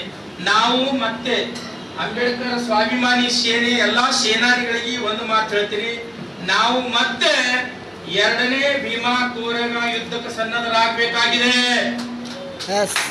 ತಯಾರಾಗಲೇಬೇಕು. ಯಾಕೆ ತಯಾರಾಗಬೇಕಂದ್ರೆ ಈ ದೇಶದಲ್ಲಿ ಶಿಕ್ಷಣ ಖಾಸಗೀಕರಣ ಆಗ್ತಾ ಇದೆ, ಆರೋಗ್ಯ ಖಾಸಗೀಕರಣ ಆಗ್ತಾ ಇದೆ, ಭೂಮಿ ಖಾಸಗೀಕರಣ ಆಗ್ತಾ ಇದೆ, ಎಲ್ಲ ಖಾಸಗೀಕರಣ. ನೀವು ಮಾತಾಡಬೇಕಾದ್ರೂ ರೊಕ್ಕ ಕೊಡ್ತಕ್ಕಂತ ದಿನ ಇನ್ನೇ ಕೆಲವೇ ಕೆಲವು ದಿನಗಳಲ್ಲಿ ಬರ್ತಾ ಇದೆ. ಅದಷ್ಟೇ ಅಲ್ಲ, ಸಂವಿಧಾನದ ಮೇಲೆ ವೈದಿಕ ಶಾಹಿಯ ಸಾಂಸ್ಕೃತಿಕ ಸಂವಿಧಾನ ದೌರ್ಜನ್ಯ ಮಾಡ್ತಾ ಇದೆ. ಸಂವಿಧಾನ ಬಾಬಾ ಸಾಹೇಬರು ಬರೆದಿದ್ರು ಕೂಡ ಅದರ ಮೇಲೆ ಮನುವಾದಿಗಳು ದೌರ್ಜನ್ಯ ಪೂರ್ವಕವಾಗಿ ಆಡಳಿತ ಮಾಡ್ತಾ ಇದ್ದಾರೆ. ಉದಾಹರಣೆ 10% ರಿಸರ್ವೇಶನ್, ಉದಾಹರಣೆ PCR ಆಕ್ಟ್ 1989 ಅನ್ನು ಬೇಲೆಬಲ್ ಮಾಡಿರ್ತಕ್ಕಂಥದ್ದು, ಉದಾಹರಣೆ ಆರ್ಥಿಕ ಆಧಾರದ ಮೇಲೆ ಮೀಸಲಾತಿ ಕೊಡ್ತಕ್ಕಂಥದ್ದು, ಉದಾಹರಣೆ ಸ್ಕಾಲರ್ಶಿಪ್ SC/ST ಸ್ಕಾಲರ್ಶಿಪ್ ಅನ್ನು ಬಂದ್ ಮಾಡ್ತಕ್ಕಂಥದ್ದು, ಉದಾಹರಣೆ SC/ST ಮಕ್ಕಳಿಗೆ KS IAS ನಲ್ಲಿ ಮೀಸಲಾತಿಯನ್ನು ನೇಮಕಾತಿ ಮಾಡಿಕೊಳ್ಳದೇ ಇರತಕ್ಕಂಥದ್ದು. ಇವೆಲ್ಲರ ವಿರುದ್ಧ ನಾವು ಸನ್ನದ್ಧರಾಗಿ ಹೋರಾಟ ಮಾಡಬೇಕಾಗಿದೆ. ಹೋರಾಟ ಮಾಡಬೇಕಾದ್ರೆ ಬೇಕೇ ಬೇಕು, ನ್ಯಾಯ ಬೇಕು ಅಂದ್ರಲ್ಲ, ಜೈ ಭೀಮ್ ಬೋಲೋ ಕಿದರ್ ಬಿ ಚಲೋ ಅಂದ್ರೆ ನಡೆಯಂಗಿಲ್ಲ. ನಾವು ಈ ಪರಿಸ್ಥಿತಿಯನ್ನು ಬದಲಾವಣೆ ಮಾಡ್ಲಿಕ್ಕೆ ನಾವೆಲ್ಲರೂ ಕೂಡ ಅಣಿಯಾಗಬೇಕಾಗಿರೋದು. ನೀವು ಅನ್ಬೋದು, ಏನ್ ಸರ್ ನಾವ್ ಇಷ್ಟು ಜನ ಮಾಡಿದ್ರೆ ಆಗ್ತೇನೋ, ಅಂಬೇಡ್ಕರ್ ಸೇನೆಯವರ ಪರಿಸ್ಥಿತಿ ಬದಲಾವಣೆ ಆಗ್ತೇನೋ? ಯಾಸ್ ಪರಿಸ್ಥಿತಿ ಬದಲಾವಣೆ ಆಗ್ತದೋ ಆಗಲ್ಲೋ ಗೊತ್ತಿಲ್ಲ. ಈ ಪರಿಸ್ಥಿತಿ ಬದಲಾವಣೆ ಆಗ್ಬೇಕಾದ್ರೆ ಮೊದಲು ನೀವೆಲ್ಲರೂ ಮನಸ್ಥಿತಿ ಬದಲಾವಣೆ ಮಾಡ್ಕೋಬೇಕು. ಎಲ್ಲಿವರೆಗೆ ನಿಮ್ಮ ಮನಸ್ಥಿತಿ ಬದಲಾವಣೆ ಆಗೋದಿಲ್ಲವೋ ಅಲ್ಲಿವರೆಗೆ ಪರಿಸ್ಥಿತಿ ಬದಲಾವಣೆ ಆಗೋಕ್ಕೆ ಸಾಧ್ಯನೇ ಇಲ್ಲ. ಎದ್ರ ಮನೆ ಹೊರಗಡೆ ಬಾಬಾ ಸಾಹೇಬ್ ಫೋಟೋ ಇಟ್ಕೊಂಡು ಒಳಗೆಲ್ಲ ದೇವತೆಗಳು ತುಂಬ್ಕೊಂಡು ಕೂತಾರ, ಪರಿಸ್ಥಿತಿ ಬದಲಾವಣೆ ಆಗಲ್ಲ. ಮತ್ತೆ ನಿಮ್ಗೆ ಹೇಳ್ತಾ ಇದೀನಿ, ಹುಡುಗರಿಗೆ ಹೇಳ್ತಾ ಇದ್ದೀನಿ, ಅದು ಸ್ಪೆಷಲಿ ನಮ್ಮ ವಯಸ್ಸ ನಮ್ಗಿನ್ನ ಸೀನಿಯರ್ ಇದ್ದವ್ರು ಬಿಟ್ಟು ನಮಗೆ ಮುಗೀತು. ನಿಮಗೆ ಹೇಳ್ತಾ ಇದ್ದೀನಿ, ಅದರಲ್ಲೂ ವಿಶೇಷವಾಗಿ ಗ್ರಾಮೀಣ ಪ್ರದೇಶದಲ್ಲಿರ್ತಕ್ಕಂಥ ಸ್ನೇಹಿತರಿಗೆ ಹೇಳ್ತಾ ಇದ್ದೀನಿ, ನಿಮ್ಮ ದಿನಗಳು ಬಹಳ ಕಷ್ಟ ಇವೆ. ನೀವು ಜಾಗೃತರಾಗ್ರಿ. ಈ ರಮಾ ರಮ್ಮಿ ಮೂರು ಬಿಟ್ಟು ಬಿಡ್ರಿ. ಓದೋದ ಕಡೆ ಗಮನ ಕೊಡ್ರಿ. ಓದಬೇಕಂದ್ರೆ MA PhD ತಗೋಬೇಕಂತ ಏನಿಲ್ಲ, ಓದುವ ಹವ್ಯಾಸ ಹಾಕೋರಿ. ಅರೆ 4ನೇ ಓದಿರ್ತಕ್ಕಂಥ ಜವರೇಗೌಡ ಈ ದೇಶದ ಈ ರಾಜ್ಯದ ಒಬ್ಬ ಶ್ರೇಷ್ಠ ಸಾಹಿತ್ಯ ಆಗ್ಲಿಕ್ಕೆ ಸಾಧ್ಯತೆ ಇದೆ. ನೀವ್ಯಾಕೆ ಹಾಕ್ಬಾರ್ದು? ವ್ಯವಸ್ಥೆ ಬದಲಾವಣೆ ಆಗ್ಬೇಕಾದ್ರೆ ಮನಸ್ಥಿತಿ ಬದಲಾವಣೆ ಮಾಡ್ಕೊರಿ ಅಂತಕ್ಕಂಥ ಮಾತನ್ನ ಹೇಳ್ತಾ ಮಹಾರ್ 2 ಘಟನೆ ಹೇಳ್ಬಿಟ್ಬಿಡ್ತೀವಿ. ಮಹಾರ್ 2 ಘಟನೆ. ಮಹಾರ್ ಎಂತ ಯೋಧರು, ಎಷ್ಟು ಪ್ರಾಮಾಣಿಕರಿದ್ರು ಮಹಾರ್ ಅಂದ್ರೆ, ಈ ಬಹಮನಿ ಬೀದರ್ ಸುಲ್ತಾನ್ನ ಕಾಲದಲ್ಲಿ ಅಂದ್ರೆ 3ನೇ ಆದಿಲ್ ಶಾಹಿ ಕಾಲದಲ್ಲಿ ಒಂದು ಘಟನೆ ಆಗ್ತದೆ. 3ನೇ ಆದಿಲ್ ಶಾಹಿ ಆಡಳಿತ ಕಾಲಘಟ್ಟದಲ್ಲಿ ಒಂದು ಘಟನೆ ಆಗಿರುತ್ತೆ. ಏನಂದ್ರೆ ಬಹಮನಿ ಸುಲ್ತಾನ ಬೇಸಿಗೆ ರಜೆ ಕಳೆಯುವ ಸಲುವಾಗಿ ಬೀದರ್ಗೆ ಹೋಗಿರ್ತಾನೆ. ಆ 3ನೇ ಆದಿಲ್ ಶಾಹಿ ಸೈನ್ಯದಲ್ಲಿ ಅಮೃತನಾಕ್ ಅಂತಕ್ಕಂಥ ಒಬ್ಬ ಮಹಾ ಸೈನಿಕ ಇರ್ತಾನೆ. ಅಮೃತನಾಕ್ ಅಂತಕ್ಕಂಥದ್ದು. ಈ ಆದಿಲ್ ಶಾಹಿಯಲ್ಲಿ ಬೇಸಿಗೆ ಕಳೆಯಕ್ಕೆ ಹೋದಾಗ ಅವನು ಬೇಗಮ್ಮ ಹೆಂಡತಿಗೆ ಬೇಗಮ್ಮ ಅಂತಾರೆ ಉರ್ದುದಾಗ. ಬೇಗಮ್ಮ ಕುದುರೆ ಮೇಲೆ ತಗೊಂಡು ಅವನ ಕುದುರೆ ಮೇಲೆ ಕೂತು ಬೇಟೆ ಆಡಕ್ ಹೋಗ್ತಾರೆ. ಅವ್ರು ತುಂಬಾ ಕಾಡಿತ್ತು, ಬೀದರ್ ಇಲ್ಲ. ಕಾಡಿದಾಗ ಕಾಡ್ನಾಗ ಹೋಗ್ತಾರೆ, ಆಕೆ ಕುದುರೆ ಫಾಸ್ಟ್ ಹೋಗ್ಬಿಡ್ತದ, ದಾರಿ ತಪ್ಪಿಬಿಡ್ತಾರೆ. ಬಹಮನಿ ಸುಲ್ತಾನ ತಾನು ಹೆಂಡತಿಯನ್ನು ಕಳ್ಕೊಂಡ್ಬಿಡ್ತಾನೆ ಕಾಡಿನಲ್ಲಿ. ಇದೇ ಬೀದರ್ದಲ್ಲಿ ಕಳ್ಕೊಂಡು ದಳದು ವಾಪಸ್ಸು ಎಲ್ಲಿ 3ನೇ ಆದಿಲ್ ಶಾಹಿ ನಂತರ ಬೀದರ್ಗ್ ಬರ್ತಾನೆ. ಬೀದರ್ಗ್ ಬಂದಾಗ ಜಾಪನ ಯಾಕ ಮಹಾರಾಜರೇ ಒಬ್ರೇ ಬೇಗಮ್ ಇಲ್ಲಿ ಅಂತದಾಗ, ಇಲ್ಲ ನಾನು ಹೇಳ್ತಿ ನನ್ ಬೇಗಮ್ಮ ಕಾಡಿಲ್ ತಪ್ಪಿಸ್ಕೊಂಡ್ಬಿಟ್ರು ಅಂತ. ಅಯ್ಯೋ ಹೆಂಗಾದ್ರ ಮಾಡು, ನನ್ ಬೇಗಮ್ ಹುಡುಕ್ ಕೊಡಪ್ಪ ಅಂತ ಹೇಳ್ತಾರೆ. ಅವಾಗ 3ನೇ ಆದಿಲ್ ಶಾಹಿ ಏನ್ ಮಾಡ್ತಾನೆ, ನನ್ನ ಸೈನ್ಯದಲ್ಲಿ ಈ ಕಾಡಿನ ಬಗ್ಗೆ ಸಂಪೂರ್ಣ ಪರಿಜ್ಞಾನ ಇರದೇ ಇರ್ತಕ್ಕಂಥ ವ್ಯಕ್ತಿ ಒಬ್ಬನೇ ಒಬ್ಬದನ ಮಹಾರ್ ಜನಾಂಗಕ್ಕೆ ಸೇರಿರ್ತಕ್ಕಂಥ ಅವ ಅಮೃತನಾಕ ಅಂತಕ್ಕಂಥ. ಅಮೃತನಾಕ ಬಹುಶಃ ನಿಮಗೆ ಇನ್ನೊಂದ್ ಜನ ನೆನಪು ಮಾಡ್ತೀನಿ, ಊರಾಗ ಯಾರ್ದ್ರೆ ಹೊಲ ಮನಿ ಹಳೇದಿತ್ತಂದ್ರ ಹೊಲೆಯರಿಗೆಲ್ಲ ಮಾದರಿಗೆ ಕರ್ಕೊಂತ ಗೊತ್ತಾ ನಿಮಗೆ? ಯಾಕಂದ್ರ ವಂಶ ಪರಂಪರಾಗತವಾಗಿ ಆ ಭೂಮಿಯ ಬಗ್ಗೆ ಅನುಭವ ಇರ್ತಕ್ಕಂಥವ್ರು, ಮಾಹಿತಿ ಇರ್ತಕ್ಕಂಥವ್ರು ಇವರು. ಹಂಗ ಅಮೃತನಾಕಗ ಆ ಬೀದರ್ ಸಂಸ್ಥಾನದಲ್ಲಿ ಇರ್ತಕ್ಕಂಥ ಕಾಡಿನ ತುಂಬಾ ಮಾಹಿತಿ ಇತ್ತು. ಅವಾಗ ಆ 3ನೇ ಆದಿಲ್ ಶಾಹಿ ಅಮೃತನಾಕ್ ಕರೆಸ್ತಾನೆ. ಅಮೃತನಾಕ್ ಬೀದರ್ ಆದಿಲ್ ಶಾಹಿ ಆಗಿರ್ತಕ್ಕಂಥ ಇವರು ಬೇಗಮ್ಮವರು ಈಗ ಬೇಟೆಗೆ ಹೋದಾಗ ಇವತ್ತ ಕಳೆದು ಹೋಗಿದ್ದಾರೆ, ನೀನ್ ಹೋಗಿ ಹುಡುಕಾಡ್ಕೊಂಡ್ ಬರ್ಬೇಕು ಅಂತ ಹೇಳಿದಾಗ ಆಯ್ತು ಜಾಪನ ಇವರ ಎಸ್ ಅಂತಾರೆ. ಸೊ ಅನಾಗ ಆತ ಏನ್ ಮಾಡ್ತಾನೆ ಅಮೃತನಾಕ್ ಅಂದ್ರೆ, ಕುಳ್ಳಿ ಇರ್ತದೆ ಒಂದು ಮೆಗಿ ಅಂತ ಕರಿತೀವಿ ನಾವು. ಆ ಮೆಗಿ ಮೇಲೆ ಒಂದು ಬಿಳಿ ಬುತ್ತಿ ಪೌಡರ್ ಕಟ್ಟಿ ಆ ಮೆಗಿ ತಂದು ಜಾಪನ ಇರುತ್ತೆ. ಜಾಪನ ಇದು ಒಂದು ಉಗ್ರಾಣದಲ್ಲಿ ಈ ಶಸ್ತ್ರಾಸ್ತ್ರ ಇರ್ತಾರಲ್ಲ ಅಲ್ಲಿ ಇದು ಒಯ್ದು ಇಡ್ರಿ ಅಂತ ಹೇಳ್ತಾನೆ. ಅವಾಗ ಸೇವಕರಿಗೆ ಕರ್ತಾರೆ, ಸೇವಕ ಬರ್ತಾನ. ಆ ಅಮೃತನಾಕನ ಕೈದಂದ ಕುಳ್ಳಿ ಇರ್ತಾರದು, ಆ ಕುಳ್ಳಿ ಒಯ್ದು ಆ ಉಗ್ರಾಣದಾಗ ಇಡ್ತಾನೆ.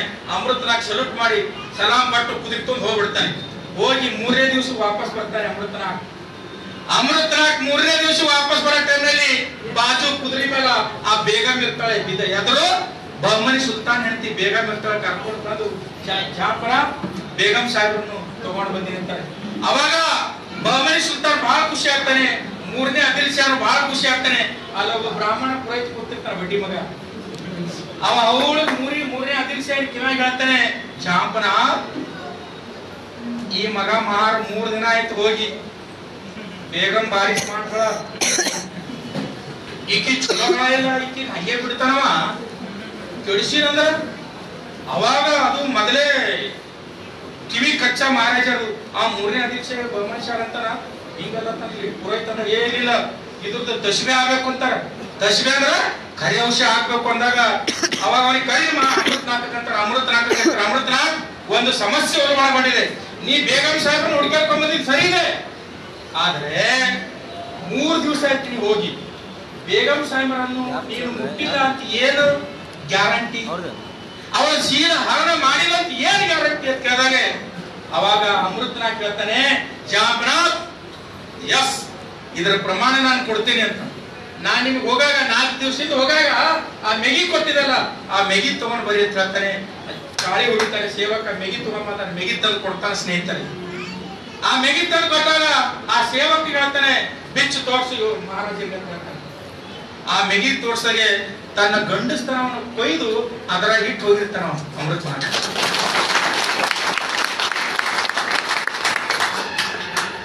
ಇದು ಮಹಾರಾಜರ ಪ್ರಾಮಾಣಿಕತೆಗೆ 2ನೇ ದ್ಯೋತಕ.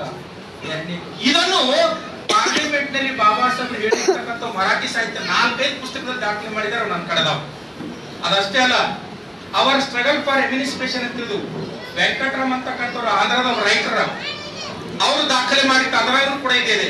ಇದು ಪ್ರಾಮಾಣಿಕತೆ ಪ್ರತಿಯೊಬ್ಬ ಮಾಂಗ ಚಮಾರ್ನಲ್ಲಿ ಬರಬೇಕು. ಇದು ರಕ್ತದಲ್ಲಿದೆ, ಇದು ಜಾಗೃತನಾಗಿ ಮಾಡ್ತಕ್ಕಂಥ ಕೆಲಸ ನಿಮ್ಗೆ. ಇದು ಈ ಆದಿಲ್ ಶಾಹಿಗಳ ಕಾಲದಲ್ಲಿ ಮಹಾರ ಪ್ರಾಮಾಣಿಕತೆಗೆ. ಇನ್ನು ಕೊನೆಯದಾಗಿ ಇನ್ನೊಂದು ಘಟನೆ ಹೇಳಿ ನನ್ನ ಮಾತಿಗೆ ವಿದಾಯ ಹೇಳ್ಬಿಡ್ತೀನಿ. 1689ರಲ್ಲಿ ಶಿವಾಜಿಯ ಮಗ ಇವತ್ತೇನ್ ಹೇಳ್ತಾನೆ, ಹಿಂದೂ ರಾಜ ಶಿವಾಜಿ ಛತ್ರಪತಿ ಮಹಾರಾಜ್ ಜೈ, ಹಿಂದೂ ಮಹಾರಾಜ ಜೈ ಅಂತ ಹೇಳ್ತಾರಲ್ಲ, ಅದೇ ಹಿಂದೂ ಮಹಾರಾಜನ ಮಗನಾಗಿರ್ತಕ್ಕಂಥ ಸಂಭಾಜಿ ಅವರಿಗೆ 1689ರಲ್ಲಿ ಔರಂಗಜೇಬನಿಂದ ಕತ್ತರಿಸಿರ್ತಕ್ಕಂಥವ್ರು, ಹತ್ಯೆ ಮಾಡಿರ್ತಕ್ಕಂಥವ್ರು ಇದೇ ಪೇಶ್ವ ಬಡ್ಡಿ ಮಕ್ಕಳು, ಇವತ್ತಿನ ಪೇಶ್ವಗಳಿಗೆ. ಅವರಿಗೆಲ್ಲಿ ಪುನಾದಿಂದ 4 ಕಿಲೋಮೀಟರ್ ಒಂದು ಒಡವು ಅಂತ ಬರ್ತದ, ಒಡವಿನಿಂದ 2 ಕಿಲೋಮೀಟರ್ ಒಂದು ಹಳ್ಳಿ ಇದೆ. ಆ ಹಳ್ಳಿಯಲ್ಲಿ ಶಿವಾಜಿ ಮಗನಿಗೂ ಮತ್ತು ಔರಂಗಜೇಬನಿಗೂ ಯುದ್ಧ ನಡೀತಾ ಇರುತ್ತೆ. ಶಿವಾಜಿ ಮಗ ಯಾರು? ಸಂಭಾಜಿ ಅಂತ. ಯಾವಾಗ? 1689 ಇಬ್ಬರಿಗೆ ಯುದ್ಧ ನಡೆದಿರ್ತದೆ.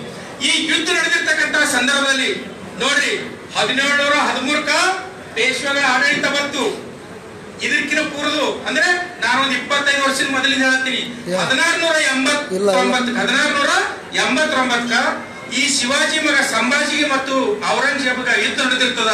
ಈ ಯುದ್ಧ ನಡೆದಿರ್ತಕ್ಕಂಥ ಸಂದರ್ಭದಲ್ಲಿ ಈ ಬ್ರಾಹ್ಮಣ ಪೇಶ್ವೆಗಳು ಏನ್ ಮಾಡ್ತಾರಂದ್ರ ತಮ್ಮ ಕಡೆ ಪಾರ್ಟಿ ಬದಲಾಯಿಸ್ಕೊಂಡು ಔರಂಗಜೇಬನ ಕಡೆಗೆ ಹೋಗ್ಬಿಡ್ತಾರೆ. ಹೋಗ್ಬಿಟ್ಟು ಮೋಸದಿಂದ ಸಂಭಾಜಿಯಾಗ ವಡು ಗ್ರಾಮದಿಂದ 2 ಕಿಲೋಮೀಟರ್ ಮುಂಚೆ ಅವನನ್ನು ಸೋಲಿಸ್ಬಿಡ್ತಾನೆ. ಯಾರು? ಔರಂಗಜೇಬ. ಸೋಲಿಸಿದ ನಂತರ ಇದೇ ಪೇಶ್ವೆಗಳು ಇವತ್ತ ಹಿಂದೂ ಅಂತಕ್ಕಂಥ ಅಟ್ಟಹಾಸದಿಂದ ಮೆರಿತಾ ಇದಾರಲ್ಲ, ಇದೇ ಇವರು ವಂಶಸ್ಥರ ಪೇಶ್ವೆಗಳೇ ಅದೇ ಸಂಭಾಜಿಗೆ 4 ತುಕಡಿ ಕಡಿತಾರೆ. ನೋಡಿ, ಈ ದೇಶದ ಒಬ್ಬ ಸಾಮ್ರಾಟನ ಮಗ, ಅವನು ಕೂಡ ಸಾಮ್ರಾಟ. ಸಂಭಾಜಿಗೆ 4 ತುಕಡಿ ಕಡ್ದು ಹೇಳ್ತಾರೆ ಅವರು. ಏನಂತ? ಯಾವನಾರೋ ಮರಾಠ ಇರ್ಲಿ, ಮಹಾರ್ ಇರ್ಲಿ, ಮಾಂಗಿರ್ಲಿ, ಯಾವನಾರ ಈ ಸಂಭಾಜಿ ಶವ ಸಂಸ್ಕಾರ ಮಾಡೋದಾದ್ರೆ ಅವರಿಗೆ ಔರಂಗಜೇಬನಿಂದ ಗಲ್ಲು ಶಿಕ್ಷೆ ಕೊಡಿಸ್ತೀವಿ ಅಂತಕ್ಕಂಥ ಘೋಷಣೆಯನ್ನು ಮಾಡಿಬಿಡ್ತಾರೆ ಪೇಶ್ವೆಗಳು. ಅವಾಗ ಯಾರು ಮುಟ್ಟಂಗಿಲ್ಲ. ಮಹಾರಾಜನ ದೇಹ 4 ತುಕಡಿಯಾಗಿ ಬಿದ್ದಿರ್ತದೆ. 4 ತುಕಡಿಯಾಗಿ ಎಲ್ಲಿ? ಒಡವಿಂದ 2 ಕಿಲೋಮೀಟರ್ ಮೊದಲು ಮುಂದೆ. ಆ ಕಡೆಯಿಂದ ಗಣಪತ್ ಮಾರ್ ಮತ್ತು ನಾಮದೇವ್ ಅಂತಕ್ಕಂಥವ್ರು ಕುಸ್ತಿಯಾರು ಬರ್ತಿರ್ತಾರೆ. ಗಣಪತ್ ಮಾರ್ ಅಂತಕ್ಕಂಥವ ಅವ್ರದೊಂದು ಟೀಮ್ 3-4 ಮಂದಿ ಕುಸ್ತಿಯಾರು ಬರ್ತಿರ್ತಾರೆ. ಬಂದ ಜನ ದೂರಿ ನೋಡ್ತಿರ್ತಾರೆ. ಅವಾಗ ನೋಡ್ತಾರೆ ಸರಿ ಬಂದು ಏನಾಗಿದೆ ಅಂದ್ರೆ, ನಮ್ಮ ಮಹಾರಾಜ ಯಾರು? ಸಂಭಾಜಿ ಮಹಾರಾಜ, ನಮ್ಮ ಮಹಾರಾಜ ಇಷ್ಟು 4 ತುಕಡಿ ಮಾಡಿ ಕೊಲ್ಯಾರಲ್ಲ ಇವರು ಅಂದಾಗ ಅಕ್ಕಪಕ್ಕದಲ್ಲಿರ್ತಕ್ಕಂಥ ಮರಾಠ ಜನಾಂಗ ಹೇಳ್ತಾರೆ, ಮುಟ್ಟಬೇಡ ಗಣಪತ್ ಮಾರ್, ಮುಟ್ಟಬೇಡ. ಮುಟ್ಟಿದಂದ್ರೆ ನಿನಗೆ ಔರಂಗಜೇಬ ಮತ್ತು ಪೇಶ್ವೆಗಳು ನಿನಗೆ 4 ತುಕಡಿ ಮಾಡಿ ಕೊಡದಾಕ್ಬಿಡ್ತಾರೆ ಅಂತಾರ. ಗಣಪತ್ ಮಾರ್ ಹೇಳ್ತಾನ, ಏಯ್ ಡೋಂಟ್ ಕೇರ್ ಮಾಡಂಗಿಲ್ಲ ಅವನು. ಏಯ್ ನನ್ನ ಮನಸ್ಸಾಕ್ಷಿ ಹ್ಯಾಂಗ ಹೋಗ್ತದ? ಅವನ ಅನ್ನ ತಿಂದಿರ್ತಕ್ಕಂಥವ್ರು, ಅವನ ಆಡಳಿತದಲ್ಲಿ ಬೆಳೆದಿರ್ತಕ್ಕಂಥವ್ರು ನಾವ್ ಹ್ಯಾಂಗ ಹೋಗ್ಲಿಕ್ಕೆ ಬರ್ತಂತಳು ತನ್ನ ಜೊತೆಗಾರರಿಗೆ ಎಲ್ಲಿ ಕಳಿಸ್ತಾರೆ? ಒಡು ಅಂತಕ್ಕಂಥ ಊರ ಅವ್ರ ಮನಿ ಇರುತ್ತೆ, ಒಡು ಕಳಿಸ್ತಾರೆ. ಒಡು ಕಳಿಸಿ ನಾರ ಮತ್ತು ಡಬ್ಬಡು ತಗೊಂಡು ಬಂದು ಆ 4 ತುಕಡಿ ಹಾಕಿರ್ತಕ್ಕಂಥ ಸಂಭಾಜಿ ಹೆಣವನ್ನು ಹೊಲಿತಾರೆ. 4 ತುಕಡಿದ ಹೆಣ ಹೊಲಿತಾರ. ಹೊಲಿದದು ಚೀಲದ ಮೇಲೆ ಒಂದು ಚಟ್ಟದಪ್ಪಲೆ ಮಾಡ್ಕೊಂಡು ಎಲ್ಲಿ ತಗೊಂಡ್ಬರ್ತಾರೆ, ಹೊತ್ಕೊಂಡು ಒಡುಗಾವ್ ತರ್ತಾರೆ. ಇದು ಪುನಃ ಭೀಮಾ ಕೋರೆಗಾರಲ್ಲಿ ಬರೀ 3 ಕಿಲೋಮೀಟರ್ ಮೇಲೆ ಒಡುಗಾವ್. ಒಡುಗಾವ್ ತಂದ ಅಲ್ಲಿರ್ತಕ್ಕಂಥ ಮನುವಾದಿಗಳು ಅದೇ ಮಾರಾಟ ಚೆನ್ನಾಗಿರೋ ಹೂಳು ಕೊಡಂಗಿಲ್ಲ ನೀ, ನಂಬಲ್ಲಿ ಹುಳೋದಿಲ್ಲ ನೀ. ಸಂಭಾಜಿ ಮಹಾರಾಜಾಗ ನಂಬಲ್ಲಿ ಹುಳೋದಿಲ್ಲ. ಯಾಕೆ ಹುಳೋದಿಲ್ಲ ಅಂದ್ರೆ ನಾಳೆಗೆ ನಮ್ಗೆ ಔರಂಗಜೇಬ ನಮ್ಮನ್ನು ಕಡಿತಾನೆ, ಪೇಶ್ವೆಗಳು ನಮ್ಗೆ ಸಣ್ಣ ಬಿಡಂಗಿಲ್ಲ, ಅದಕ್ಕೆ ನಂಬಲ್ಲಿ ಹುಳು ಕೊಡಂಗಿಲ್ಲ. ಅಂದ್ರೆ ಏನ್ ಮಾಡ್ತಾರೆ ಗೊತ್ತಾ ಸ್ನೇಹಿತರೆ? ಗಣಪತ್ ಮಾರವರು ಅವ್ರ ತಂಡದವರು ಸೀದಾ ಬರಿಗೇರಿ ತಗೊಂಡ್ಬರ್ತಾರೆ. ಮಹಾರ್ವಾಡ ಅಂತ ಕರೀತಾರೆ ಅದಕ್ಕ. ಒಡುಗಾವದಲ್ಲಿ ಇರ್ತಕ್ಕಂಥ ಮಹಾರ್ವಾಡ ತಂದು ಅವ್ರ ಅಂಗಾಗ ಈ ಸಂಭಾಜಿ ಶವ ಸಂಸ್ಕಾರ ಮಾಡ್ತಾರೆ. ಇವತ್ತು ಕೂಡ ಸಮಾಧಿಯಲ್ಲಿ ಮಹಾರ್ವಾಡದಲ್ಲಿದೆ. ಇವತ್ತು ಕೂಡ ಸಂಭಾಜಿ ಸಮಾಧಿ ಮಹಾರ್ವಾಡದಲ್ಲಿದೆ. ಆದರೆ ದುರದೃಷ್ಟಕರ ಸಂಗತಿ ಅಂದ್ರೆ ಈ ಮನುವಾದಿಗಳು ಆ ಮಹಾರ್ವಾಡದಲ್ಲಿರ್ತಕ್ಕಂಥ ಸಂಭಾಜಿ ಒಂದು ಏನು ಸಮಾಧಿ ಇದೆ ಅದು ಕಬ್ಜಾ ಮಾಡ್ಕೊಂಡ್ರೆ. ಆ ರೋಡ್ ಹತ್ತದಲ್ಲಿ, ಆ ರೋಡ್ ಬಾಜುದಲ್ಲೇ ಯಾ ಸಂಭಾಜಿ ಮಹಾರಾಜರಿಗೆ ಶವ ಸಂಸ್ಕಾರ ಮಾಡಿದ್ರು ಗಣಪತ್ ಮಾರ, ಅವನು ಸಮಾಧಿ ಇದೆ. ಒಂದು ರೋಡ್ ಅಡ್ಡ ಅಚ್ಕರ್ ಬಾಜು ಗಣಪತ್ ಮಹಾರನ ಸಮಾಧಿ ಇದೆ. ಈ ಗಣಪತ್ ಮಹಾರ ಸಮಾಧಿ ಕಿತ್ತುವ ಸಲುವಾಗಿ 2017ರಲ್ಲಿ ಇದೇ ಸಂಭಾಜಿ ಬೇಡೆ ಮತ್ತು ಮಿಲಿಂದ್ ಕೋಟೆ ಅಂತಕ್ಕಂಥ RSS ಏಜೆಂಟ್ ಬಡ್ಡಿ ಮಕ್ಕಳು ಆ ಸಮಾಧಿಯಲ್ಲಿ ಕಡಲಕ್ಕೆ ಹೋಗುದು ಆ ಭೀಮಾ ಕೋರೆಗಾಂವ್ ಘಟನೆ ಆಗಿರ್ತಕ್ಕಂಥದ್ದು. ಅದಕ್ಕಾಗಿ ಸ್ನೇಹಿತರು, ಇಂಥ ವೀರ ಯೋಧರ ವಂಶ ನಾವು, ಇಂಥ ಪ್ರಾಮಾಣಿಕತೆಗೆ 3ನೇ ಆದಿಲ್ಶಾಹಿಯಲ್ಲಿರ್ತಕ್ಕಂಥ ನಮ್ಮ ಅಮರ್ ನಾಯಕ ಅಮೃತ ನಾಯಕ್ ಸಾಕ್ಷಿ ಆದ್ರೆ ರಾಜನಿಷ್ಠೆಗೆ ಗಣಪತ್ ಮಹಾರ್ ಸಾಕ್ಷಿ. ಇಂಥ ಘಟನೆಗಳು 1 2 ಬಿಡಿ ಬಿಡಿ ಬಿಡಿ ಬಿಡಿ ಹೇಳ್ಕೊತ ಹೋದ್ರೆ ತುಂಬಾ ರೋಚಕವಾಗಿರ್ತಕ್ಕಂಥ ಯಾವುದು ಕೂಡ ಬ್ಯಾಸರ ಬರಂಗಿಲ್ಲ ಸ್ನೇಹಿತರೆ. ಅದಕ್ಕಾಗಿ ನಾವು ನಮ್ಮ ಜನರ, ನಮ್ಮ ಮಹಾಪುರುಷರ ಚರಿತ್ರೆ ಎಲ್ಲಿವರೆಗೆ ನಾವು ಅರ್ಥ ಮಾಡ್ಕೊಳ್ಳಂಗಿಲ್ಲ ಅಲ್ಲಿ ತನ ಏನೂ ಆಗಂಗಿಲ್ಲ, ನಾವು ಏನು ಸಾಧನೆ ಮಾಡಬೇಕು. ಅಂತ ಬಾಬಾ ಸಾಹೇಬ್ ಹೇಳ್ತಾರೆ, ಇತಿಹಾಸ ಬಲ್ಲ ವ್ಯಕ್ತಿ ಮಾತ್ರ ಚರಿತ್ರೆ ನಿರ್ಮಾಣ ಮಾಡ್ತಾನೆ ಅಂತ ಹೇಳ್ತಾರೆ. ಇತಿಹಾಸ ಸೃಷ್ಟಿ ಅಲ್ಲ, ಇತಿಹಾಸ ಸತ್ತ ಸಂಗತಿ. ಚರಿತ್ರೆಯಲ್ಲೇ ಬಾಬಾ ಸಾಹೇಬರು ಮಾಡಿರ್ತಕ್ಕಂಥದ್ದು ಚರಿತ್ರೆ ನಿರ್ಮಾಣ. ಏನು ಇತಿಹಾಸ ಎಲ್ಲರೂ ಸೃಷ್ಟಿ ಮಾಡ್ತಾರೆ, ಇತಿಹಾಸದ ದಿಕ್ಕನ್ನು ಬದಲಾವಣೆ ಮಾಡ್ತಾರಲ್ಲ ಅದೇ ಚರಿತ್ರೆ.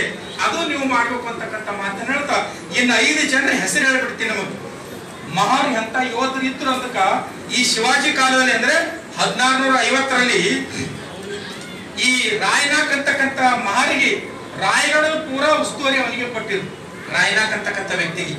ಇನ್ನ ಶಿವಾಜಿ ಮಗ ರಾಜಾರಾಮನ ಮಗ ಶಾಹುಜಿ ಭೋಸ್ಲೆ. ಈ ಶಾಹುಜಿ ಭೋಸ್ಲೆಗೆ ಏನ್ ಮಾಡಿರ್ತಾನೆ ಔರಂಗಜೇಬ ಒಯ್ದು ಜೈಲ್ನಾಗ ಇಟ್ಟಿರ್ತಾನೆ.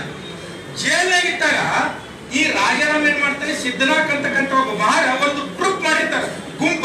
ಈಗ ಹ್ಯಾಂಗ ನಮ್ದು ಅಂಬೇಡ್ಕರ್ ಸ್ವಾಭಿಮಾನಿ ಸೇನೆ ಅದನ್ನ ಹಿಂಗ್ ಒಂದು ಟ್ರೂಪ್ ಮಾಡ್ಕೊಂಡಿರ್ತಾರ. ಅವಾಗ ರಾಜಾರಾಮ ಮಹಾರಾಜರು ಹೇಳ್ತಾರ, ಸಿದ್ಧನಾಥ್ ದಯವಿಟ್ಟು ಈ 18ನೇ ಸಿದ್ಧನಾಥ್ ಅಲ್ಲ 16ನೇ ಶತಮಾನದ ಅವ್ರ ಮುತ್ಯನ ಅಪ್ಪ ಆ ಸಿದ್ಧನಾಥ್ ಟ್ರೂಪ್ ಮಾಡ್ಕೊಂಡಿರ್ತಾನೆ. ಹಿಂಗೆ ಅಂಬೇಡ್ಕರ್ ಸ್ವಾಭಿಮಾನಿ ಸೇನೆ ಮಾಡ್ಕೊಂಡಂಗ ರಾಜಾರಾಮ್ ಹೇಳ್ತಾನೆ, ಸಿದ್ಧನಾಥ್ ದಯವಿಟ್ಟು ನನ್ನ ಮಗ ಆಗಿರ್ತಕ್ಕಂಥ ಶಾಹುಜಿಗೆ ಕಿಡ್ನಾಪ್ ಮಾಡ್ಕೊಂಡು ಹೋಗಿ ಜೈಲಾಗಿ ಬಿಡಿಸ್ಕೊಂಡ್ ಅಂದ್ರ ಅಲ್ಲಿ ಹೋಗಿ ಆ ಸಿದ್ಧನಾಥ್ ತನ್ನ ತಂಡದೊಂದಿಗೆ ಹೋಗಿ ಔರಂಗಜೇಬಗೆ ತಾನೋ ಖಬರಿಲ್ಲ ಇರ್ತಕ್ಕಂಥ ಸೈನಿಕರನ್ನ ಧ್ವಂಸ ಮಾಡಿ ಆ ಶಾಹುಜಿಯನ್ನು ರಕ್ಷಣೆ ಮಾಡ್ಕೊಂಡು ತಂದಿರ್ತಕ್ಕಂಥ ವೀರ ಯೋಧ ಸಿದ್ಧನಾಥ್ ಮಹಾರ್. ಆ ಸಿದ್ಧನಾಥ್ ಮಹಾರ್ ಅವಾಗ ರಾಜಾರಾಮ್ ಶಿವಾಜಿ ಮಗ ಖುಷಿಯಾಗಿ ಏನಂತಾನೆ, ಸಿದ್ಧನಾಥ್ ಮಹಾರ್ ಏನ್ ಕೇಳ್ತಿ ಕೇಳ ಕೊಡ್ತೀನಿ ಅಂತ ಹೇಳ್ತಾನೆ. ನನ್ಗೆ ಏನು ಬೇಡ, ಸ್ವಾಮಿ ನಿಷ್ಠೆ ಒಂದು ಇದ್ರೆ ಸಾಕು, ನನ್ನಲ್ಲಿ ಅದು ಇದೆ, ನಿಮ್ಮ ಕೃಪೆ ಇದ್ರೆ ಸಗಿಲಿಲ್ಲ, ನಿನಗೆ ವತನ್ದಾರಿ ಕೊಡ್ತೀನಿ ಅಂತ ತಿಳಿದು 1000 ಎಕರೆ ವತನ್ದಾರಿ. ಇದು ಸಾಂಗ್ಲಿ ಜಿಲ್ಲೆಯ ಕಳಂಬಿ ಅಂತಕ್ಕಂಥ ಊರಿದೆ. ಕಳಂಬಿ ವತನ್ದಾರಿಯನ್ನು ಸಿದ್ಧನಾಥ್ ಮಹಾರ್ ಕೊಟ್ಟಿದ್ದಾರೆ ಅಂತ. ಈಗಲೂ ಅದು ಆ ತಲವಾರ್ ಸಿದ್ಧನಾಥ್ ತಲವಾರ್ ನಮ್ಗೆ ಅಲ್ಲಿ ಹೋದ್ರೆ ಸಿಕ್ತು ನೋಡ್ಲಕ್ಕ, ಈಗಲೂ ಇದೆ. ಇಂಥ ವತನ್ದಾರಿ, ಇಂಥ ವೀರ ಯೋಧ ಸಿದ್ಧನಾಥ್ ನಮ್ಮ ವಂಶದಲ್ಲಿ ಹುಟ್ಟಿರ್ತಕ್ಕಂಥ ವ್ಯಕ್ತಿ. ಅಷ್ಟೇ ಅಲ್ಲದೆ ಈ ಪುರಂದರ ಕೋಟೆ ಕಟ್ಟಿದಂತ ಶಿವಾಜಿ ಮಹಾರಾಜ್, ಈ ಪುರಂದರ ಕೋಟೆ ಕಟ್ಟತಕ್ಕಂಥ ಸಂದರ್ಭದಲ್ಲಿ ಈ ವಾಸ್ತು ನೋಡ್ತಕ್ಕಂಥ ಪುರೋಹಿತರು ಏನ್ ಹೇಳ್ತಾರೆ, ಈ ಕೋಟೆ ಗೋಡಿ ಯಾಕೆ ನಿಂದ್ರಲಾಗಿದೆ ಅಂದ್ರೆ ಇದು ಇದು ಆಹುತಿ ಬೇಡ್ಲಕ್ಕ ಅಂತ ಹೇಳಿದಾಗ ರಾಜ್ಯಾಜ್ಞೆ ಹೊರಡಿಸ್ತಾರೆ. ರಾಜನಿಷ್ಠೆ ಉಳ್ಳವರು, ಸ್ವಾಮಿ ನಿಷ್ಠೆ ಉಳ್ಳವರು, ಈ ಪ್ರಜೆಗಳ ಮೇಲೆ ಅಭಿಮಾನ ಇರ್ತಕ್ಕಂಥವ್ರು, ಈ ರಾಜ್ಯದ ಮೇಲೆ ಅಭಿಮಾನ ಇರ್ತಕ್ಕಂಥವ್ರು ಸ್ವಯಂಕೃತವಾಗಿ ಸ್ವಯಂ ಮನಸ್ಸಿನಿಂದ ಯಾರು ಈ ಕೋಟೆಗೆ, ಪುರಂದರ ಕೋಟೆಗೆ ಆಹುತಿಯಾಗಿ ಬರ್ತೀರಿ ಅಂತಕ್ಕಂಥ ಮಾತನ್ನು ಹೇಳಿದಾಗ ನಾಗನಾಥ್ ಮಹಾರ್ ಮತ್ತು ದೇವಕಿ ಮಹಾರ್ ಅಂತಕ್ಕಂಥ ಗಂಡ ಹೆಂಡತಿ ಬರ್ತಾರೆ. ನಾಗನಾಥ್ ಮಹಾರ್ ಮತ್ತು ದೇವಕಿ ಮಹಾರ್ ಅಂತಕ್ಕಂಥವ್ರು ಪುರಂದರ ಕೋಟೆಗೆ ಸ್ವತಃ ಆಹುತಿ ಆಗೋದ್ರ ಮೂಲಕ ರಾಜನಿಷ್ಠೆಯನ್ನು ಬೆಳೆದಿರ್ತಕ್ಕಂಥ ಕುಲ ಮಹಾರ್ ಜನಾಂಗದ ಕೂಡ ಸ್ನೇಹಿತರೆ. ಅದಷ್ಟೇ ಅಲ್ಲದೆ ಈ ಮೊಘಲರೊಡನೆ ರಾಯಗಢದಲ್ಲಿ ಯುದ್ಧ ಆಗ್ತಿತ್ತು ಮರಾಠರಿಗೆ, ಅಂದ್ರೆ ಶಿವಾಜಿಗೆ ಮತ್ತು ಮೊಘಲರಿಗೆ ಯುದ್ಧ ಆದಾಗ ರಾಯಗಢ ಕೋಟೆ ಮೇಲೆ ಝಂಡಾ ಹಾರಿಸೋದಿರ್ತದ. ಅವಾಗ ಸೈನಿಕರು ಹೆಗಲಿ ಮೇಲೆ ಕಾಲ್ ಕೊಟ್ಟು ಮ್ಯಾಲ ಟಣ್ಣಂತ ಕೋತಿಯಂಗ್ ಹಾಡಿ ರಾಯಗಢ ಕೋಟೆ ಮೇಲೆ ಧ್ವಜ ಹಾರಿಸಿರ್ತಕ್ಕಂಥ ಯಾರಂದ್ರೆ ಪೀರ್ಯ ಮಹಾರ್ ಅಂತಕ್ಕಂಥ ಒಬ್ಬ ವ್ಯಕ್ತಿ ಝಂಡಾ ಹಾರಿಸಿರ್ತಕ್ಕಂಥ. ಅಷ್ಟು ಯೋಧರು ಕೊಟ್ಟಿರ್ತಕ್ಕಂಥದ್ದು. ಇನ್ನು ಲಾಸ್ಟಿಗೆ ಒಂದು ಮಾತಾಡ್ತೀನಿ ಸ್ನೇಹಿತರೆ, ಈ ಶಿವಾಜಿಗೆ ಮತ್ತು ಮೊಘಲರಿಗೆ ಯುದ್ಧ ನಡೆದಿರ್ತಕ್ಕಂಥ ಸಂದರ್ಭದಲ್ಲಿ ಬ್ರಾಹ್ಮಣ ಪುರೋಹಿತರು ಅವ್ರ ಕಡೆ ಸೇರಿ ಶಿವಾಜಿಯನ್ನು ವಾಗ್ನಾಕ್ ಅಂತಕ್ಕಂಥ, ಏನದು ವಾಗ್ನಾಕ್ ಅಂದ್ರೆ ಹುಲಿ ಉಗುರ, ವಿಷಕಾರಿಯಾಗಿರ್ತಕ್ಕಂಥ ಹುಲಿ ಉಗುರು ಚುಚ್ಚುದ್ರ ಮೂಲಕ ಅವರನ್ನು ಕೊಲ್ಲಬೇಕು ಅಂತಕ್ಕಂಥ ಸಂದರ್ಭದಲ್ಲಿ ಜೀವ ಮಹಾರ್ ಅಂತಕ್ಕಂಥ ವ್ಯಕ್ತಿ ಅಡ್ಡು ಬಂದು ಶಿವಾಜಿಯನ್ನು ರಕ್ಷಣೆ ಮಾಡಿರ್ತಕ್ಕಂಥದ್ದು. ಶಿವಾಜಿ ಅವನಿಗೆ ಏನ್ ಕೊಟ್ಟರು ಮತ್ತೆ ಉಡ್ತಾ ರುಮಾಲ್ ಅಂತಕ್ಕಂಥ ಪದವಿ ಕೊಟ್ಟಿದ್ರು. ಹೆಂಗ್ ರುಮಾಲ್ ಹಾಸ್ಕೊತೀರ ದಿಮಾಕ್ ಅಂದ್ರೆ ನಾ ಹೇಳ್ದ ನಿಮಗೆ, ನೀವ್ ಯಾಕಿಟ್ಟು ದಿಮಾಕ್ ಮಾಡ್ತೀರ, ನಮ್ಮ ಅಪ್ಪ ಕೊಟ್ಟ ದಿಮಾಕ್ ಉಡ್ತಾ ರುಮಾಲ್ ಅಂತಕ್ಕಂಥ ಪ್ರಶಸ್ತಿ ಕೊಟ್ಟಿರ್ತಕ್ಕಂಥವು. ಅವನ ಹೆಸರು ಜೀವ ಮಹಾರ್ ಅಂತಕ್ಕಂಥದ್ದು. ಹೀಗೆ ಸ್ನೇಹಿತರೆ ಒಂದಲ್ಲ ಎರಡಲ್ಲ ಹತ್ತಾರು ಘಟನೆಗಳ ಬಗ್ಗೆ ನಾವು ನಮ್ಮ ಸಮಾಜದ ಮಹಾರ್ ಜನಾಂಗದ ಮತ್ತು ಮಾತಾಂಡಿ ಜನಾಂಗದ ಚಮಾರ್ ಜನಾಂಗದ ಇತಿಹಾಸ ತುಂಬಾ ಇದೆ. ಕರ್ನಾಟಕದಲ್ಲಿ ಇತಿಹಾಸ ಇಲ್ಲ, ಹೊಲೆಯರು ಮಾಗರು ಇತಿಹಾಸ ಹೀನ ಜನ ಈ ದೇಶದಾಗ ಯಾರಾದ್ರೂ ಕೇವಲ ಇಬ್ಬರೇ, ಒಂದು ಹೊಲೆಯರು ಮಾಗರು, ಇವಕ್ಕೆ ಇತಿಹಾಸನೇ ಇಲ್ಲ. ಯಾಕಿಲ್ಲ ಅಂದ್ರೆ ಇವೆಲ್ಲ ಐಸಾನ್ ಪರಮ ಜನಾಂಗ. ಐಸಾನ್ ಒಂದು ನೋಡಿದ್ರೆ ಒಂದು ಶರಣಗಿಲ್ಲ, ಇವರಲ್ಲಿ ಬದ್ಧತೆ ಇಲ್ಲ. ಇವರು ಬಹುಶಃ ಸಮಯ ಸಿಕ್ಕರ ತಾಯಿ ತಂದೆ ರೊಕ್ಕ ರೂಪಾಯಿ ಆಸ್ತಿ ಅಧಿಕಾರ ಸಿಗುತ್ತಂದ್ರೆ ತಾಯಿ ತಂದಿದ್ರು ಮಾಡ್ತಕ್ಕಂಥ 90% ಜನ ಎಲ್ಲಾದ್ರೂ ಸಿಕ್ಕರು ಕರ್ನಾಟಕ ಮಾತ್ರ. ಅದಕ್ಕೆ ಸ್ನೇಹಿತರೆ ಇದು ಮಹಾನ್ ಚರಿತ್ರೆ ಹೋದ್ರಿ, ಮಾಂಗ ಚರಿತ್ರೆ ಸಿಗ್ತದ, ಚಮಾರ್ ಚರಿತ್ರೆ ಸಿಗ್ತದ, ಎಲ್ಲಿಂದ 17ನೇ ಶತಮಾನದಿಂದ ಸಿಗ್ತದ ನಮಗ. ಅವಷ್ಟು ದಾಖಲೆ ನನ್ನ ಕಡೆ ಹುಡುಕಿದ್ರು ಹಳೆಯ ಮಾಂಗ ಸಿಗಲ್ಲ. ಬರೀ ಕತಿ ಹೇಳೋಣ. ಯಾಕೆ ಇದಾಗ್ತಾ ಇಲ್ಲ ಅಂದ್ರೆ ನಮ್ಮಲ್ಲಿಂದು ಈ ಸ್ವಾರ್ಥತನ ಹೋಗ್ಬೇಕು, ಅಸೂಯೆ ಹೋಗ್ಬೇಕು, ಬದ್ಧತೆ ಬರಬೇಕು, ವಿಶಾಲ ಮನೋಧರಣೆ ಬರಬೇಕು.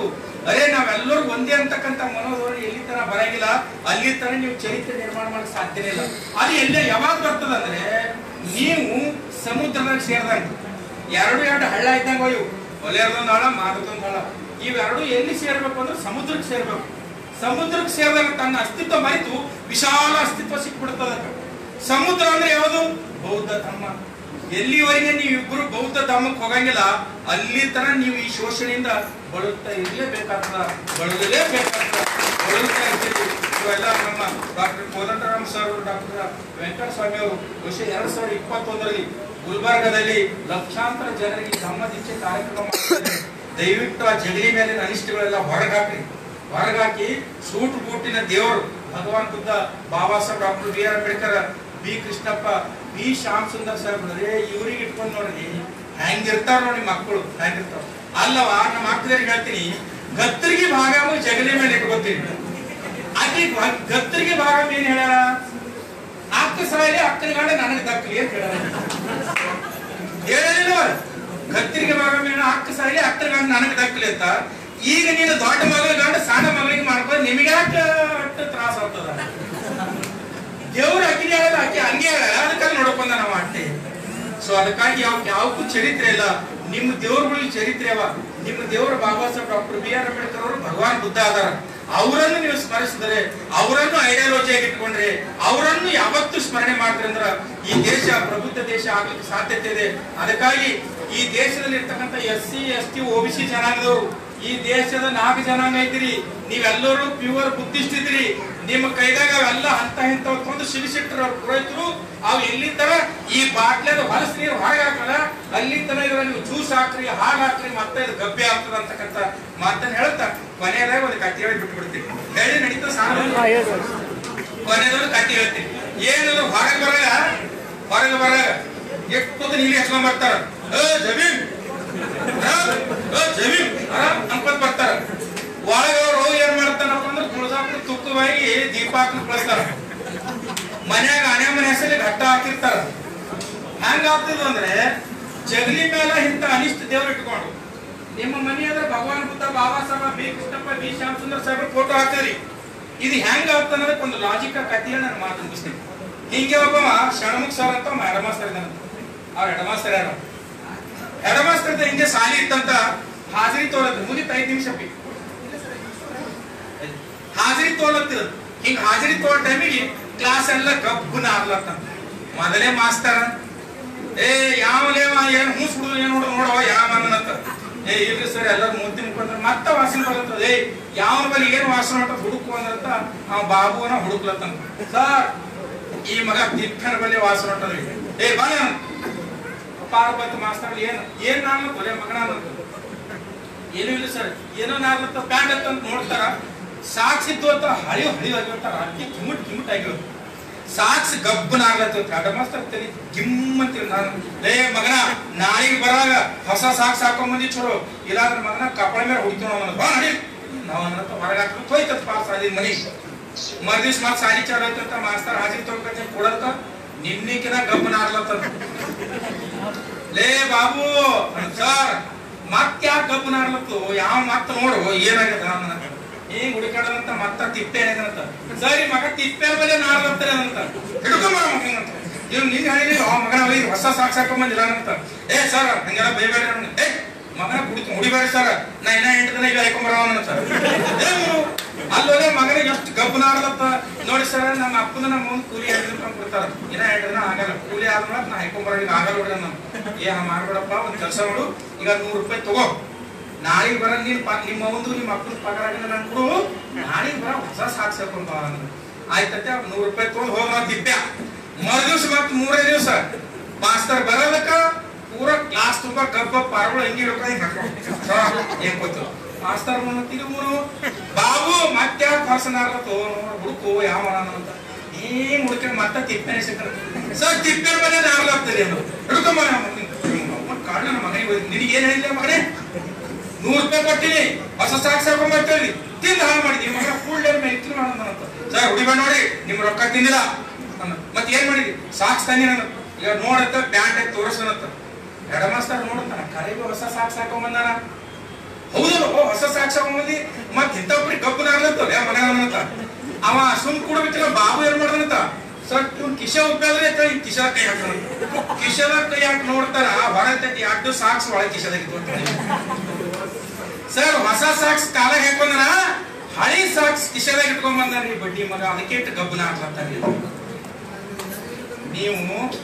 ನೀವು ನಿಮ್ಮ ಜಗಲಿ ಮ್ಯಾಲ ಅಂತಕ್ಕಂತ ಹಳಿ ಸಾಕ್ಸ್ ಹಂಗೆ ಇಟ್ಟಿ ಹೊಸ ಸಾಕ್ಷಿನಾಗ ಬಾಬಾ ಸಾಹೇಬ್ರು ಭಗವಾನ್ ಬುದ್ಧರ ಫೋಟೋ ಎದುರು ಮನ್ಯಾಗ ಹಚ್ಚಿದ್ರಿ ಅಂದ್ರ ನಿಮ್ಮ ಮನಸ್ಸ, ನಿಮ್ಮ ಹೃದಯ, ನಿಮ್ಮ ಕ್ಯಾರೆಕ್ಟರ್ ಈ ಹಳಿ ಸಾಕ್ಷಿನಿಗೆ ಗಬ್ಬನ ಆಗ್ತದೆ.